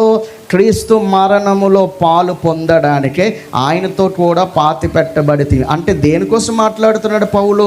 బాప్తిజం కోసం మాట్లాడుతున్నాడు. బాప్తిజం కోసం మాట్లాడుతూ అన్నాడు ఆయన మరణం యొక్క సాదృశ్యము, ఆయన పునరుద్ధానం యొక్క సాదృశ్యములో మీరు ఏకమయ్యారు అన్నారు. అంటే బాప్తిజం పొందుతున్నప్పుడు ఆ వ్యక్తి ఏమవుతాడంట? క్రీస్తు మరణములోనికి పాలు పొందినవాడు అవుతాడు. అందరూ చెప్పండి, బాప్తిజం పొందుతున్నప్పుడు ఏం జరుగుతుంటుంది? క్రీస్తు మరణములో పాలు పొందుతాడు. అందుకే అంటాడు కొలస్సీ పత్రిక 3వ అధ్యాయం కదా, మీరు క్రీస్తుతో లేపబడిన వారైతే పైనున్న వాటి మీదనే. చాలమ్మా, ఏమన్నాడు ఆ మాట ఎప్పుడైనా అర్థం చేసుకున్నా? మీరు క్రీస్తుతో క్రీస్తుతో లేపబడిన వాళ్ళమంట మనం. అసలు బాప్తిస్మలో జరిగి ఎంత మర్మయుక్తమైన విషయాలంటే, యేసయ్య ఎప్పుడు లేచాడు? ఎప్పుడు లేచారు? మొన్న 3వ దినమున. ఏ 3వ దినం? ఆయన మరణించి 3వ దినమున. అంటే ఎప్పుడు జరిగింది ఇది? 2000 సంవత్సరాలు దాదాపుగా. మొదటి శతాబ్దంలో AD 30 తర్వాత ఆయన 33 ఆ టైంలో ఆయన మరణించి అప్పుడు లేచాడు. యేసయ్య అప్పుడు లేచాడు. కానీ దేవుడు ఏమంటున్నాడు తెలుసా? నీవు కూడా క్రీస్తుతో లేచావు అన్నాడు. క్రీస్తుతో లేచావు అన్నాడు దేవుడు. మీరు క్రీస్తుతో లేపబడిన వారైతే అన్నాడు. అంటే అర్థం ఏంటి? క్రీస్తు ఎప్పుడు లేపబడ్డాడో లేదా నువ్వెప్పుడు లేపబడ్డావు అప్పుడు క్రీస్తు లేపబడినట్లు. అరే నువ్వు రోఫస్తో బజార్కి వెళ్ళావు కదా మైకిల్ అంటే అర్థం ఏంటి? రోఫస్ నుంచి మొన్న వెళ్ళాడు, మైకిల్ నుంచి ఈరోజు వెళ్ళాడు అని అర్థం కాదు. ఇద్దరు ఒకే రోజు వెళ్ళాడు. మరి క్రీస్తు 2000 సంవత్సరాల క్రితం లేచాడు కదా. మరి మన వల్ల క్రీస్తుతో లేపబడ్డాము అని అంటే మనం ఎప్పుడైతే బాప్తిస్మ జలములలోనికి మునుగుతామో అప్పుడే సడన్గా స్పిరిచువల్ రెల్మ్లో టైం స్టక్ అయిపోతుంది. ఒక్కసారి దేవుడు నీ ఆత్మను టైం ట్రావెల్ చేసి నేను క్రీస్తు సిలువ యొద్దకు తీసుకుని వెళ్ళి ఆయనతో నిన్ను పాతిపెట్టి ఆయనతో నిన్ను లేపుతాడు. హల్లెలూయా. ఇదంతా ఎప్పుడు జరిగిపోతుందో తెలుసా? ఫ్రాక్షన్ ఆఫ్ సెకండ్స్లో నువ్వు ఇలా ముంచి తీస్తావు. ఇక్కడ ఆత్మ ప్రపంచంలో వెంటనే దేవుడు నిన్ను తీసుకుని క్రీస్తు సిలువ యొద్దకు తీసుకెళ్తాడు. క్రీస్తు సిలువను చూస్తావు.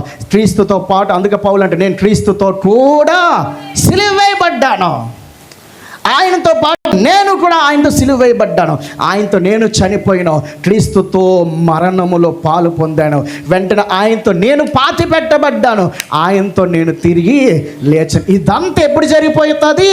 ఫ్రాక్షన్ ఆఫ్ సెకండ్స్లో బాప్తిస్మంలో. బిడ్డగా దేవుని స్తుతిద్దాం. హల్లెలూయా, హల్లెలూయా. అందుకంటున్నాడు ఆయన మరణములోనికి మనము పాలు పొందాము, ఆయనతో పాతి పెట్టబడ్డాం. దేవుడు అది చెప్తాడు.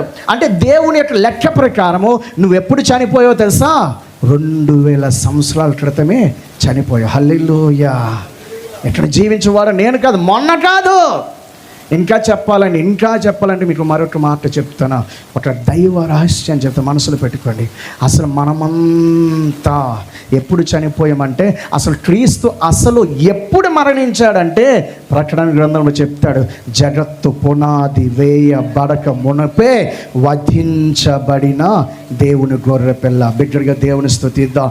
ఎప్పుడో జగత్తు పునాది వేయబడక మునపే యేసు మరణించాడు దేవుని దృష్టిలో. అదే రోజున నీవు నేను కూడా క్రీస్తులో మరణించాము. క్రీస్తుతో లెక్కనే ఆయన అంటాడు, జగత్తు పునాది వేయబడక మునిపే క్రీస్తులో ప్రేమలో. ఈ రక్షణ అనేది ఇది పెద్ద సబ్జెక్ట్, చాలా విశాలమైన అంశము. అప్పుడెప్పుడో జరిగిపోయినది నీ లైఫ్లో ఒక యాక్సెప్టెన్స్ చేయడమే.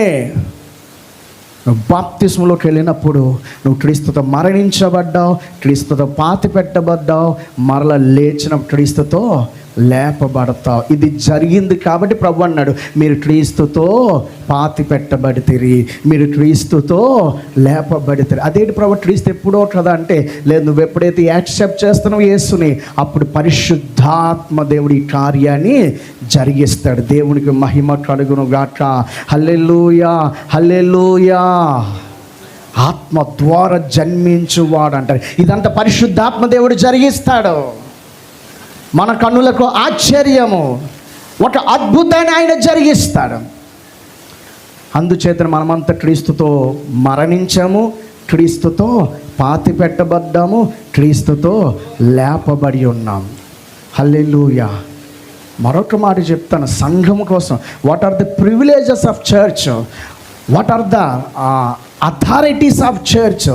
సంఘం యొక్క గొప్పతనం ఏమిటి అనే అంశాన్ని నేను ధ్యానిస్తున్నప్పుడు ప్రభు చెప్పిన విషయాలను బట్టి నేటి సంఘానికి ఈ విషయాలు అర్థమైతే నేను దాని మీద బుక్ కూడా రాయడానికి ప్రయత్నం చేస్తున్నాను, ప్రార్థించాను. విజయవంతమైన క్రైస్తవ జీవితం అని. అందులో వాట్ ఆర్ ది ప్రివిలేజెస్, మనకి ఇవ్వబడిన అధికారాలు ఏంటో తెలుసా? అసలు దేవుని దృష్టిలో మనమంతా సిలువెక్కాము, చనిపోయాము, సమాధి చేయబడ్డాము, 3వ దినం లేచాము. ఇప్పుడు ఎక్కడున్నామో తెలుసా? పరలోకమందు ఆయనతో కూడా మనలను దేవుడు కూర్చుండబెట్టి ఉన్నాడు. అదే ఎఫెసీ పత్రిక 2వ అధ్యాయం అంతా మీరు పాపం చేతన అపరాధం చచ్చి ఉండగా అక్కడి నుంచి లేపి తీసుకెళ్ళి ఎక్కడ కూర్చోబెట్టాడు? క్రీస్తుతో కూడా పరలోకమందు. ఆల్రెడీ యు ఆర్ సీటెడ్, నువ్వు కూర్చొని ఉన్నావు. ఆల్రెడీ నీకు దేవుడు అంత ప్రివిలేజెస్ ఇచ్చేస్తాడు. అక్కడ ఏమంటాడంటే శక్తి, ప్రభుత్వములు, అధికారులు, రాజులు వాళ్ళందరికంటే పైగా దేవుడు నిన్ను నిలబెట్టాడు.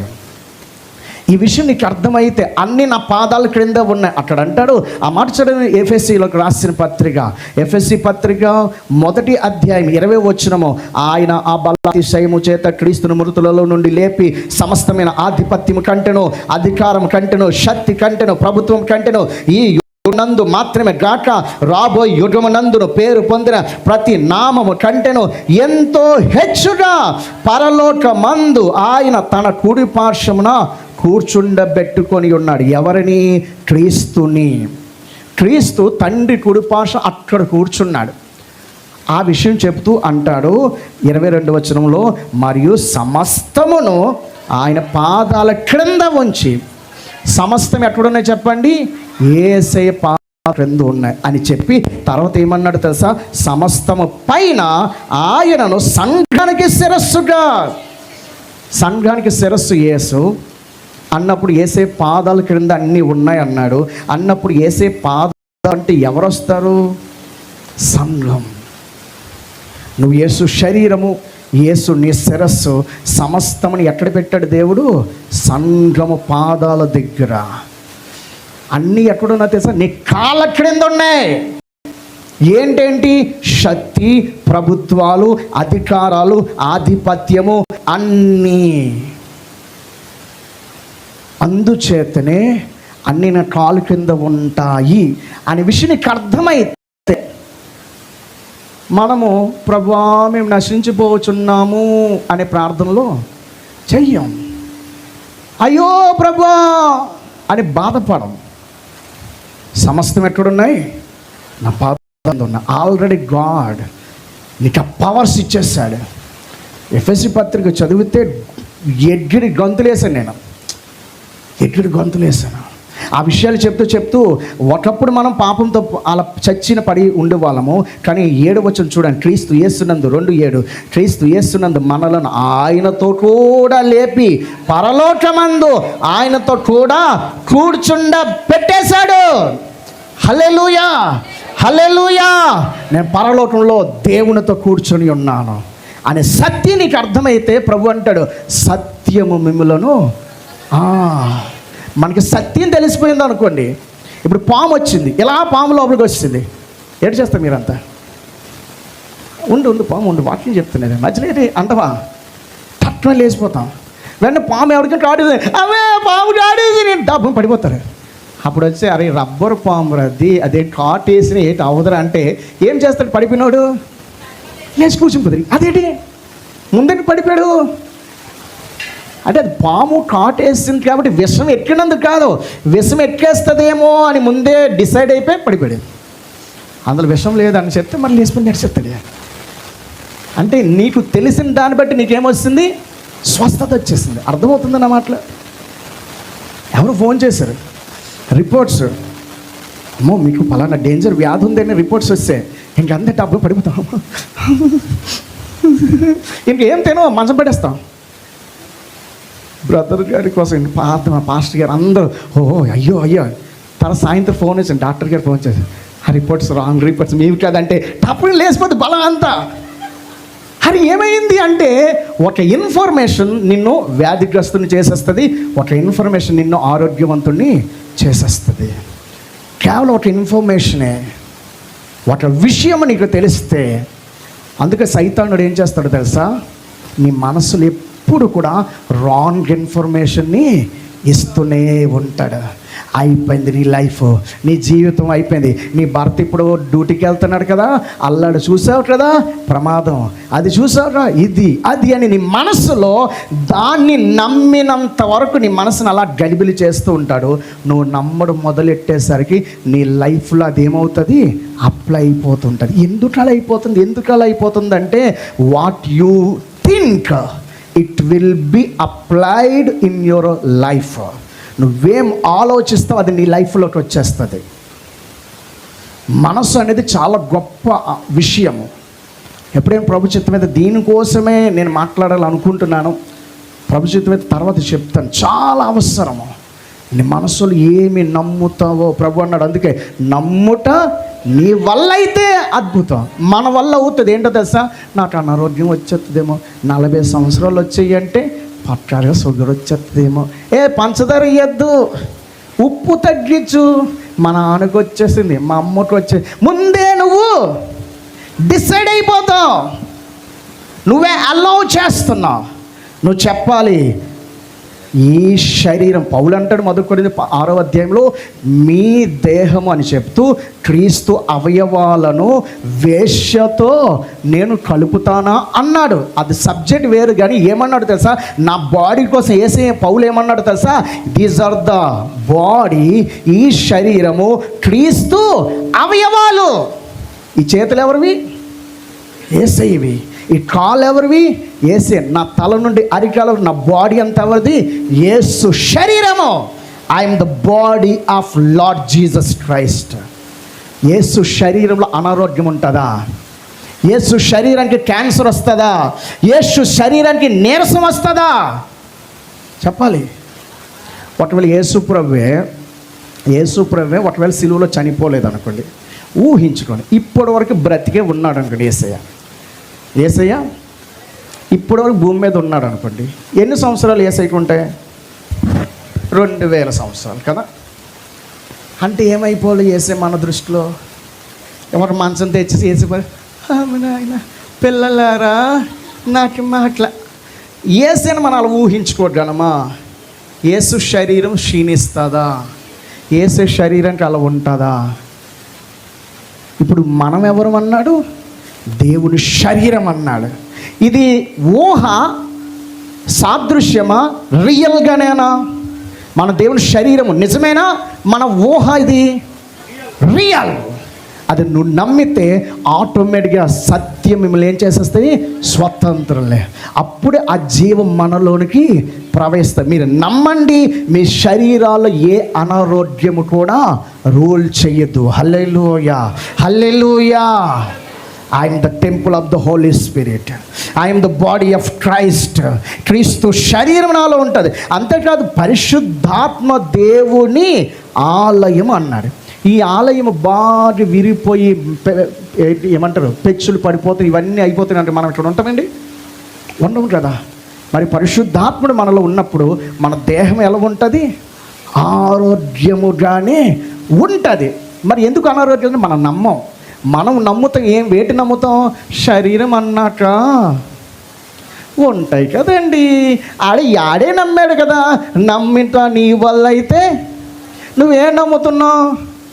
అనారోగ్యం. రాత్రే నమ్ముతాం, తెల్లారి లేసేసి నడుము పట్టెత్తదేమో, అబ్బా ప్రభా నడుము పట్టెత్తదేమో. ముందే డిసైడ్ అయిపోయాం, ముందే ఊహిస్తాం. అడిగి ఊహించు దానికంటే అన్నాడు. మనం ఏం ఊహిస్తాము? అనారోగ్యాలే, నష్టాలే, ఫెయిల్యూర్సే. మనం అనుకుంటే, మీకు సీక్రెట్ చెప్తున్నా, అవేవి మీ ఆలోచనలు కావు. అవి సైతానుడు మీ మీద వేస్తున్న అగ్ని బాణాలు. మన మనసే బ్యాటిల్ గ్రౌండ్. మనం అనుకుంటే సైతాను కొట్టాలంటే రారా పంచి పైకి కొడతానంటే ఆడెక్కడ రాడు. ఎక్కడొస్తాడు? నీ మనస్సులోకే విసురుతుంటాడు. అవన్నీ మనం అనుకుని మనం ఆలోచిస్తూ ఉంటాం. నువ్వు ఆలోచిస్తున్న కొలది నీ మనస్సు డ్యామేజ్ అయిపోతుంది, నీ బాడీ డ్యామేజ్ అవుతుంది. రోజుకి నీరసము, క్షీణత వచ్చేస్తూ ఉంటుంది. అందుకే యేసయ్య అన్నాడు, సత్యాన్ని నమ్ము. ఏమిటి సత్యం అంటే? వాక్యమే సత్యము. నీ శరీరంలో ఉన్నది సత్యం కాదు, నీ చుట్టూన్న పరిస్థితులు సత్యం కాదు. Believe the word. వాక్యం ఏం చెప్పింది తెలుసా? సామెతలు 4:23లో సర్వ శరీరము ఆరోగ్యముతో ఉంటుంది అన్నాడు. అంతే, damn sure it will be done to me. అది నాలో జరిగిపోతుంది యేసు నామములో. సర్వ శరీరం ఆరోగ్యము. దేవుడు చెప్పాడు. ఇశ్రాయేలులు కనానులోకి వెళ్తున్న అరణ్యంలో వారిలో ఒక్కడ కూడా అలసిపోలేదు అంటాడు. ఐగుప్తు దాటి వస్తున్నప్పుడు ఒక్కడ కూడా అలసట లేదంట. అంతవరకు వాళ్ళు ఏమయ్యారు? బానిసత్వంలో కదా, నలిగిపోయారు కదా. నిట్టూర్పులు విడిచే ఒక్కట్లు దెబ్బలు తగిలేయి, బానిసతలు నలిగిపోయి అన్నీ అయిపోయారు. కానీ ఎప్పుడైతే గొర్రె పిల్ల రక్తం ఇక్కడెందుకు వచ్చారో వారి ఆత్మలు మాత్రమే కాదు, వారి ప్రాణాత్మ దేహములు కూడా ఆరోగ్యంతో నింపబడిపోయాయి. హల్లెలూయా, హల్లెలూయా, హల్లెలూయా. ఇది ఎందుకు మనకు అప్లై అవుతుందంటే మనం నమ్మము. You don't believe. If you believe that will be happen to you. నీకు జరుగుతుంది. నమ్ము, ఆరోగ్యం నాది, దీర్ఘాయుష్ నాది. చాలామంది క్రైస్తవులు ముందే మరణం వచ్చేస్తుందేమో, సైతానుడు పెడతారు ఇవన్నీ, చచ్చిపోతానేమో. చాలామంది క్రైస్తవులకి ఇదే ఆలోచన, మరణం వచ్చేస్తుందేమో, మా ఆయన చనిపోతాడేమో, 2 పిల్లలు, ప్రభు తండ్రి మరణం తప్పించు ప్రభు. ఎవడు చెప్పాడు నీకు? ఆడు చెప్పాడు. ఈ మధ్య దేవుడు నాకు నేర్పించాడు, కొన్ని ప్రార్థనలు దేవుడికి అసహ్యము. కొన్ని ప్రార్థనలు దేవుడు ఏం చేస్తాడు తెలుసా? అసహించుకుంటాడు. మనం అనుకుంటాము గంటసేపు ప్రార్థన చేస్తాం అనుకుంటాం. కొన్ని ప్రార్థనలో, అందులో ఒక ప్రార్థన భయముతో కూడిన ప్రార్థన. చెప్పండి, దేవుడు వినడు. నువ్వు కన్నీరు కాల్చి బోర్ బిందులు నింపేస్తా, ప్రభు దేవా. భయంతో కూడిన ప్రార్థన దేవుడు గద్దిస్తాడు. పడుకున్నారు యేసే దోన్లో కదా, శిష్యులు ఏమన్నాడు? ప్రభా నేను నశించిపోతున్నా ప్రభా, లే ప్రభా అంటే సుభాష్ భలే ఏడ్చారా, భలే రోధించారు. అంగల్లార్పు విద్య మీ ద్వారా అందరూ నేర్చుకో అన్నాడు ప్రభు. ఏట్రై ప్రార్థన అంటే మన ప్రార్థనలో చాలా ప్రార్థనలు ఏడుస్తూ చేసేస్తాం. ఏడ్చి ప్రార్థన మంచిది కాదన్నట్లు, కన్నీటి ప్రార్థన అవసరం. కానీ ఆ కన్నీళ్ళు భయముతో వస్తే అది ప్రార్థన కాదు. భయముతో ప్రార్థిస్తున్నావు అంటే అవిశ్వాసంతో ప్రార్థిస్తున్నావు. సో భయాలతో ప్రార్థన నువ్వు చేయకూడదు. రెండవదిగా నెగిటివ్ ప్రేయరు. ప్రభు అది అయిపోతుందేమో, ప్రభు ఇది అయిపోతుందేమో ప్రభు దగ్గర నువ్వు నెగిటివ్ కన్ఫెస్ చేస్తుంటావు. ప్రభు బైబిల్ ఎక్కడైనా చూడ, ప్రభు ఎక్కడ నెగిటివ్ కన్ఫెస్ చేయడు. ఎక్కడైనా లాజరు చచ్చిపోతే ఏమన్నాడు యేసయ్య? మన ప్రియ శిష్యుడైన లాజరు చనిపోయాడు, కొంచెం సమాధానం ఏమిటది, శాంతి పాటిద్దాం అన్నాడు యేసయ్య. పడుకున్నాడు, లెరండి లేపేద్దాం అన్నాడు. పడుకుంటే మంచిది ప్రభు అంటాడు తోమ. వీళ్ళంతా పడుకోవడం కాదురా, నేను చెప్పే మాట మీకు అర్థం కావట్లే, నేను చెప్తుంది ఆత్మీయ నిద్ర. పడుకునిపోయాడు. ఈ చిన్నది పడుకుంది అన్నాడు ప్రభు. ఎందుకు అనాల్సి వచ్చింది? మనకు పాఠం. నీ జీవితంలో సమస్యలు అంత దారుణంగా ఉన్నా నీ నోట్లో మాత్రం ఏం రావాలి? పాజిటివ్ కన్ఫెషనే. Hallelujah, hallelujah. That is shows your faith. అది నీ విశ్వాసాన్ని చూపిస్తుంది. శూన్యమైన పరిస్థితులలో, నిరాకారమైన పరిస్థితులలో ఒకవేళ మనం ఉంటే ప్రభు ఏమన్నాడు? We should speak like our master speaks. ప్రభు మాట్లాడినట్లు మాట్లాడాలి. అక్కడికి వెళ్ళి ప్రభు ఏమన్నాడు? లెట్ దేర్ బి లైట్ అన్నాడు. హల్లెలూయా. వెలుగు వస్తుందా? వచ్చే ఛాన్స్ ఉందా? ఎంత చేయకుండా ఉంది, ఎంత టైం పడుతుంది, అవేమి అస్సలు అవి క్యాలిక్యులేట్ చేయలే. మనం క్యాలిక్యులేట్ చేస్తాం. ఒక్కటే, బై ఫెయిత్ కన్ఫెస్. పక్కాగా అద్భుతము జరుగుతుంది. హల్లెలూయా, హల్లెలూయా, హల్లెలూయా. మనం ఆరాధించే దేవుడు శక్తి కలిగిన వాడు. ఈ విషయాలు మనకు అర్థమైతే సత్యము మనలను స్వతంత్రులుగా చేస్తుంది. అలాగే మనము క్రీస్తులో దేవుడు మనల్ని ఎక్కడ కూర్చోబెట్టాడంటే పరలోకమందు. ఎప్పుడో సిలువ వేయబడ్డాము, ఎప్పుడో మరణించాము, సమాధి చేయబడ్డాము, ఇప్పుడు సింహాసనం మీద ఉన్నాము. క్రీస్తు సిలువ నుండి సింహాసనం, మనం కూడా ఇప్పుడు సింహాసనం మీద ఉన్నాం కనుక ఏ సమస్యలు, చీకట్లు, పాపాలు ఏవి కూడా మన తల మీద ఉండడానికి వీలు లేదు. పాపమును జయించడం చాలా సింపుల్ తెలుసా? నా 20 సంవత్సరాల్లో యవ్వన ప్రాయంలో నేను సేవకు వచ్చాను. ఎంత స్ట్రగుల్ ఉంటుందో ఆలోచించాలి. ఎంత స్ట్రగుల్ ఉంటుంది పరిశుద్ధంగా బ్రతకడానికి. ఎన్నిసార్లు కన్నీరు కార్చి, ఎన్ని రాత్రులు కన్నీరు కార్చి, ఎంత ఉపవాసం ఉండి, ఎంత నలగొట్టుకుండేవాడినో. పరిశుద్ధత అవసరం. పరిశుద్ధత లేకపోతే దేవుడు అస్సలు పట్టించుకోడు. నేను పరిశుద్ధుని గనుక మీరును పరిశుద్ధులై ఉండుడి అన్నాడు. ఎంత ఆక్రందన. కానీ ఎప్పుడైతే సీక్రెట్ తెలిసిపోతుందో అనుభవం బట్టి దేవుడు నేర్పించేశాడు. It's very easy. పరిశుద్ధంగా బ్రతకడం చాలా ఈజీ. ఏంటో తెలుసా? మొదట నీవు ఈ సత్యము గ్రహిస్తే, నేను క్రీస్తుని బట్టి పరిశుద్ధుడిని, క్రీస్తే నా యందున్నాడు. సింపుల్గా నేను చెప్తాను. నేను మీ ఇంటికి వచ్చాను అనుకోండి, మీరు ఏదో సీరియల్ చూస్తున్నారు అనుకోండి, నేనే మీ ఇంటికి వచ్చాను అనుకోండి, చూస్తారా? చెప్పండి. అంటే నేను లేనప్పుడు చూస్తానమాట, అంతేనా? ఎంత నీటి చెప్పేస్తున్నారు. మీరు వస్తే చూడమని మామూలు సరదా జోక్ చేస్తున్నాం. సో ఒకవేళ మనం చూడాలనుకున్న వెన్ సమ్ పాస్టర్, ఎప్పుడైతే ఒక దైవజనుడు మన పక్కన ఉంటే మనం చూడడానికి ఇష్టపడం. అలాగే ఒక తప్పు చేయాలనుకున్నప్పుడు దైవజనుడు ఎవరైనా మన పక్కన ఉంటే, లేకపోతే ఇప్పుడే దేవుడి మందిరంలో ఉన్నాం, మన మొబైల్ ఏవో రీల్స్ వస్తుంటాయి, సమ్టైమ్స్ కొన్ని చెత్త రీల్స్ వస్తాయి, కొన్ని క్షణాలు కొంతమంది ఏటిది అని అబ్జర్వ్ చేస్తారు, ఏట్రా అని చూస్తారు. అదే మనం దేవుడి మందిరంలో ఉన్నాం అనుకోండి, ఆ ఒక్క క్షణం కూడా అబ్జర్వ్ చేస్తామా? అమ్మో భయం వేస్తుంది. ఇదే కాన్షియస్ ఆల్వేస్ నువ్వు కలిగి ఉంటే it's very easy to be holy. నాలో పరిశుద్ధాత్ముడు ఉన్నాడు, నాలో క్రీస్తున్నాడు, నేను క్రీస్తు శరీరం అని ఈ స్పృహ మనకుంటే ఎంత భయంకరమైన పరిస్థితులలో కూడా మనము పాపము చేయము. అదే యూసెఫ్ సాధన చేశాడు. నేను దేవుని దృష్టికి ఇంత ఘోరమైన కార్యము చేయను. ఎలా చేయగలను? ఎందుకంటే నా దేవుడు ఉన్నాడు, నన్ను చూస్తున్నాడు అనే కాన్షియస్ని డెవలప్ చేస్తున్నాడు.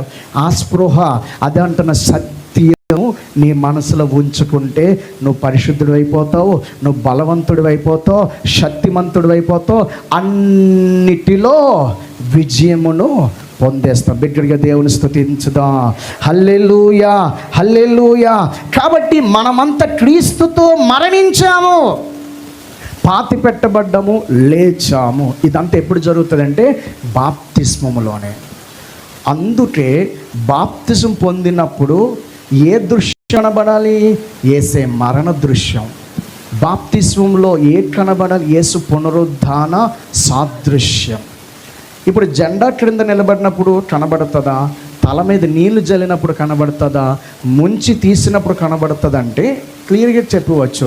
ముంచినప్పుడు ఆ మనిషి కనబడ్డ ఒక్క క్షణము నీటిలో పాతి పెట్టినట్లు ముంచేస్తాం, మరణము. లేపుతాం, ఏం కనబడతాం? మరలా ఆ వ్యక్తి వచ్చాడు, మరణించాడు, పాతి పెట్టబడ్డాడు, లేచాడు. హల్లెలూయా.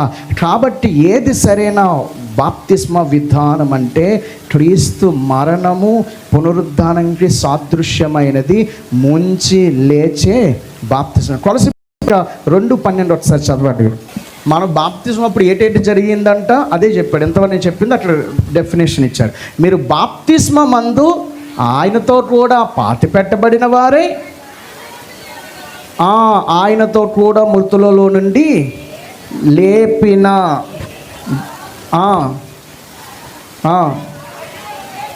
మీనింగ్ మార్మన్స్ అంటే పశ్చాత్తాపం, అనగా చేసిన అవిధేయతల విషయమే దుఃఖముతో బాధపడి నూతనమైన తీర్మానం తీసుకున్నట్టయే మారు మనసు.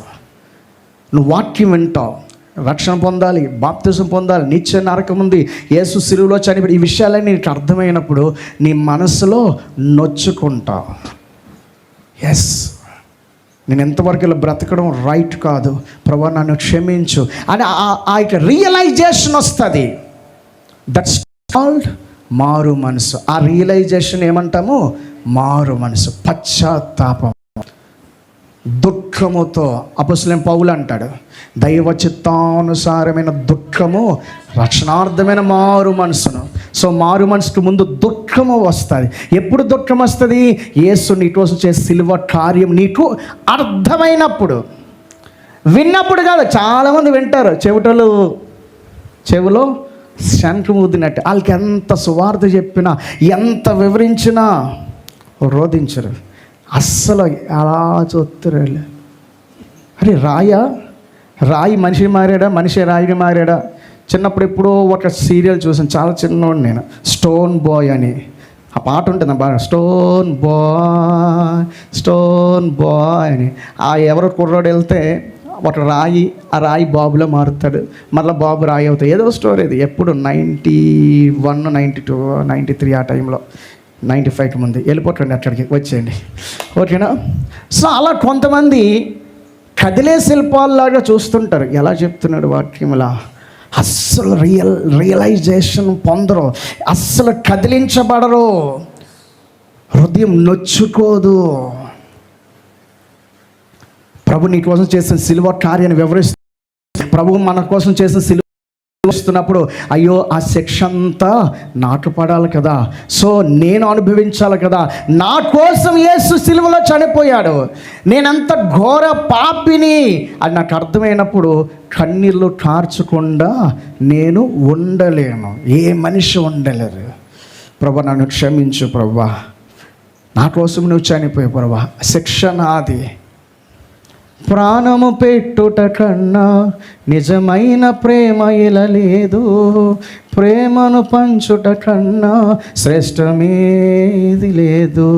క్రీస్తులో ఆ ప్రేమ కనబడే, బదులుగా ఏమిచ్చినా చాలదే. అందులో వివరిస్తారు, ఆ లిరిక్ ఉందే, ఎవరైనా ఫాస్ట్ తీసుకోండి. అందులో వివరిస్తారు, ఆ మరణ శిక్ష మనది, తాపాలలానన మంది, పాడండి. ఏమో ప్రభుకు ఆ నాననేన ప్రభుకు, మనది మరణ శిక్ష, మనది పాప ఆ పరిస్థితి, కానీ ప్రభువు తీసుకున్నాడు. ప్రభు సిలువలో వ్రేలాడాడు. ఈ ఎండలో, చిన్న ఎండలోనే మనం షెల్టర్ కిందే ఉండలేకపోతున్నాం. ఆయనను వస్త్రాలు లాగేసి మాల్హషీల్ బ్రిమిట్లు బ్రహో. అసలు సిలువ మరణము మనకు ప్యాషన్ ఆఫ్ ద క్రైస్ట్ కానీ ఇంకెక్కడ కానీ చూపించడం చాలా తక్కువ చూపిస్తారు. చరిత్రకారులు అంటారు, అసలు యేసుప్రభు సిలువలో అనుభవించిన వేదనను ఏ మూవీస్ కెన్ ఎక్స్పోజ్, చూపించలేవు. కొంతమంది చరిత్రకారులు చెప్పే విషయం ఏంటంటే, అసలు యేసుప్రభు ఒంటి మీద వస్త్రపు మొక్కను కూడా వంచలేదంట. నీ కొరకు దిగరుడుగా నిలువెల్ల గాయాలతో ఆయన విశ్వపురుషుడు, విశ్వమును సృష్టించిన వాడు, తన నోటి మాట చేత సమస్తమును సృష్టించిన దేవుని జనితైక కుమారుడు, విశ్వంలోనే ప్రముఖుడు, సమస్త సృష్టిని తన నోటి మాట చేత సృష్టించి దాన్ని నిర్వహిస్తున్నవాడు. కానీ నీ కొరకు, కేవలం నీ కొరకు ఆ మండు టెండలో 3 మ్రేల మీద ఆయన 6 గంటలు వ్రేలాడాడు. రక్తమంతా ధారపోయబడుతుంది, రక్తమంతా కారుతున్నది. భారమైన సిలువను మోసుకుంటూ వెళ్ళాడు ఆయన. విపరీతమైన కొరడా దెబ్బలు, మాంసం ముద్దలుగా చేర్చబడుతుంది. అస్సలు ఒక్క ప్రదేశం ఖాళీ లేదు అంటాడు. నా ఎముకలన్నీ వాటి స్థానము తప్పేసాయి అంటాడు. నువ్వు వారు భూమిని దున్నినట్లు నా వీపంతా దున్నబడింది. భూమి వేయి వారికి నోమును ఇచ్చేసాను, చెంపలు పెరికి వేసేసారు. ఎంత చిత్రవద చేయబడ్డాడు యేసు. స్వరూపమైనను సొగసైనను లేదు ఆయనను. మనుషులు ఆయనను చూసి అస్సలు చూడలేకపోయారు. మనుషులు నొల్లని వాడైపోయాడు. సిలువపై చూడుము ఆ ప్రియుని, ఆ ప్రేమకై నీవు ఏమిత్తువు.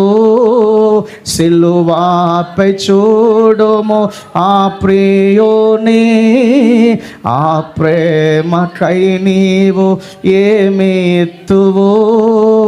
అర్పించుకో నీదు జీవితము, ఆయన కోరాకై జీవించుము. చూడుము ఈ క్షణమే కల్వారిని. ప్రేమ ప్రభువు నీకై నిలుచుండెను, గొప్ప రక్షణ నివ్వ శ్రీయేసుడు. సిలువలో వేలాడు చున్నాడుగా. సిలువ దృశ్యము చూచినప్పుడు, సిలువను చూచు కొలది శిల సమానమైన మనసు కరిగి కరిగి నీరగు చున్నది రా. సిలువే శరా నాయనురా. సిలువలో మహిమా స్వరూపుడు ఆయన వ్రేలాడాడు. నా పాపముల కోసం ఆయన మరణించాడు. అది వినినప్పుడు, అది నీకు అర్థమైతే గుండె పడులుతుంది. పరిశుద్ధాత్ముడు నేను సిలువ యొద్దకు తీసుకుని వెళ్తాడు. సిలువ దృశ్యము పౌలు అంటాడు, క్రీస్తు సిలువ వేయబడినట్లుగా మీ కన్నుల ఎదుట ప్రదర్శించబడిన గాక. అందుచేతనే మనము సరిగ్గా సువార్త విన్నప్పుడు మన మనస్సులలో మనమంతా కల్వరి కొండ దగ్గర రక్తము కారుతున్న యేసు పాదాల యొద్ద నిలబడిపోతాం. దేవునికి మహిమ కలుగును గాక. ఆత్మదేవుడు నిన్ను తీసుకుని వెళ్తాడు. నీ సిలువ అర్థమవుతుంది. చేసిన కలుగుతాడు. ప్రభువా, ఇదిగో నా జీవితాన్ని నీకు అర్పిస్తున్నాను. నాకు ఈ పాత బ్రతుకొద్దు ప్రభువా, ఇదిగో నీకు నా జీవితం ఇస్తున్నాను ప్రభువా అనే డెసిజన్ నీలో కలుగుతుంది కదా. దానిని ఏమంటారు? మారు మనస్సు. సో సువార్త నమ్మి సువార్త అర్థమైతే నీలో కలిగే తీర్మానమే, పశ్చాత్తాపమే. దుఃఖముతో ఒక తీర్మానం తీసుకుంటావు కదా, నీ హృదయం నలిగిపోతుంది. ప్రభువా, నాకు నీవు కావాలయ్యా, I need you lord, I need you, నాకు నీవు కావాలి అని నీకు అర్థమయ్యి నువ్వు రియలైజేషన్లోకి వస్తావు, తీర్మానంలోకి వస్తావు. దాన్ని ఏమంటారు చెప్పండి అందరూ? మారు మనసు, పశ్చాత్తాపం. ఆ మారు మనసు కలిగిన తర్వాత వెంటనే మూడోదిగా నువ్వు చేయాల్సింది చూడండి, సువార్త నమ్మాలి, మారు మనసు పొందాలి. అందరూ చెప్పండి త్వరగా, సువార్త నమ్మాలి, మారు మనసు పొందాలి. వెంటనే ఏం చేయాలంటే అపోస్తుల కార్యం 22:16 చదువుదాం. అపోస్తుల కార్యంలో 22:16 కాబట్టి నీవు తడువు చేయట ఎందుకు? అపోస్తులుడైన పౌలుకి సువార్త అర్థమైంది, పశ్చాత్తాపడుతున్నాడు, మారు మనసు పొందాడు, ఏడుస్తున్నాడు. అయ్యో యేసు నిన్ను నేను హింసిస్తున్నానా అని రియలైజేషన్ పొందాడు, రియలైజ్ అయ్యాడు, కన్నీరు కార్చి ప్రార్థిస్తున్నాడు. అందుకే అంటున్నాడు అననీయ, ఓ సహోదరుడా, తడువు చేయట ఎందుకు? లేచి ఆయన నామం బట్టి ప్రార్థన చేసుకొని పాపాలు కడిగేసుకో, బాప్తిసం పొంది పాపాలు కడిగేసుకో. అంటే బాప్తిస్మానికి ముందు ఏం జరగాలి? ప్రార్థన చేసుకోవాలి. అంటే ఒక వ్యక్తి బాప్తిసం పొందాలంటే మొదట ఆ వ్యక్తి సువార్త నమ్మాలి, రెండవదిగా ఆ వ్యక్తి తీర్మానము మారు మనసు పొందాలి, మూడవదిగా ఆ వ్యక్తి ప్రార్థన చేసుకోవాలి. మరలా చెప్తాం ఒకసారి, ఏం జరగాలి? మొదటిగా సువార్త నమ్మాలి, రెండవదిగా మారు మనసు పొందాలి, మూడవదిగా ప్రార్థన చేసుకోవాలి. ఏ ప్రార్థన?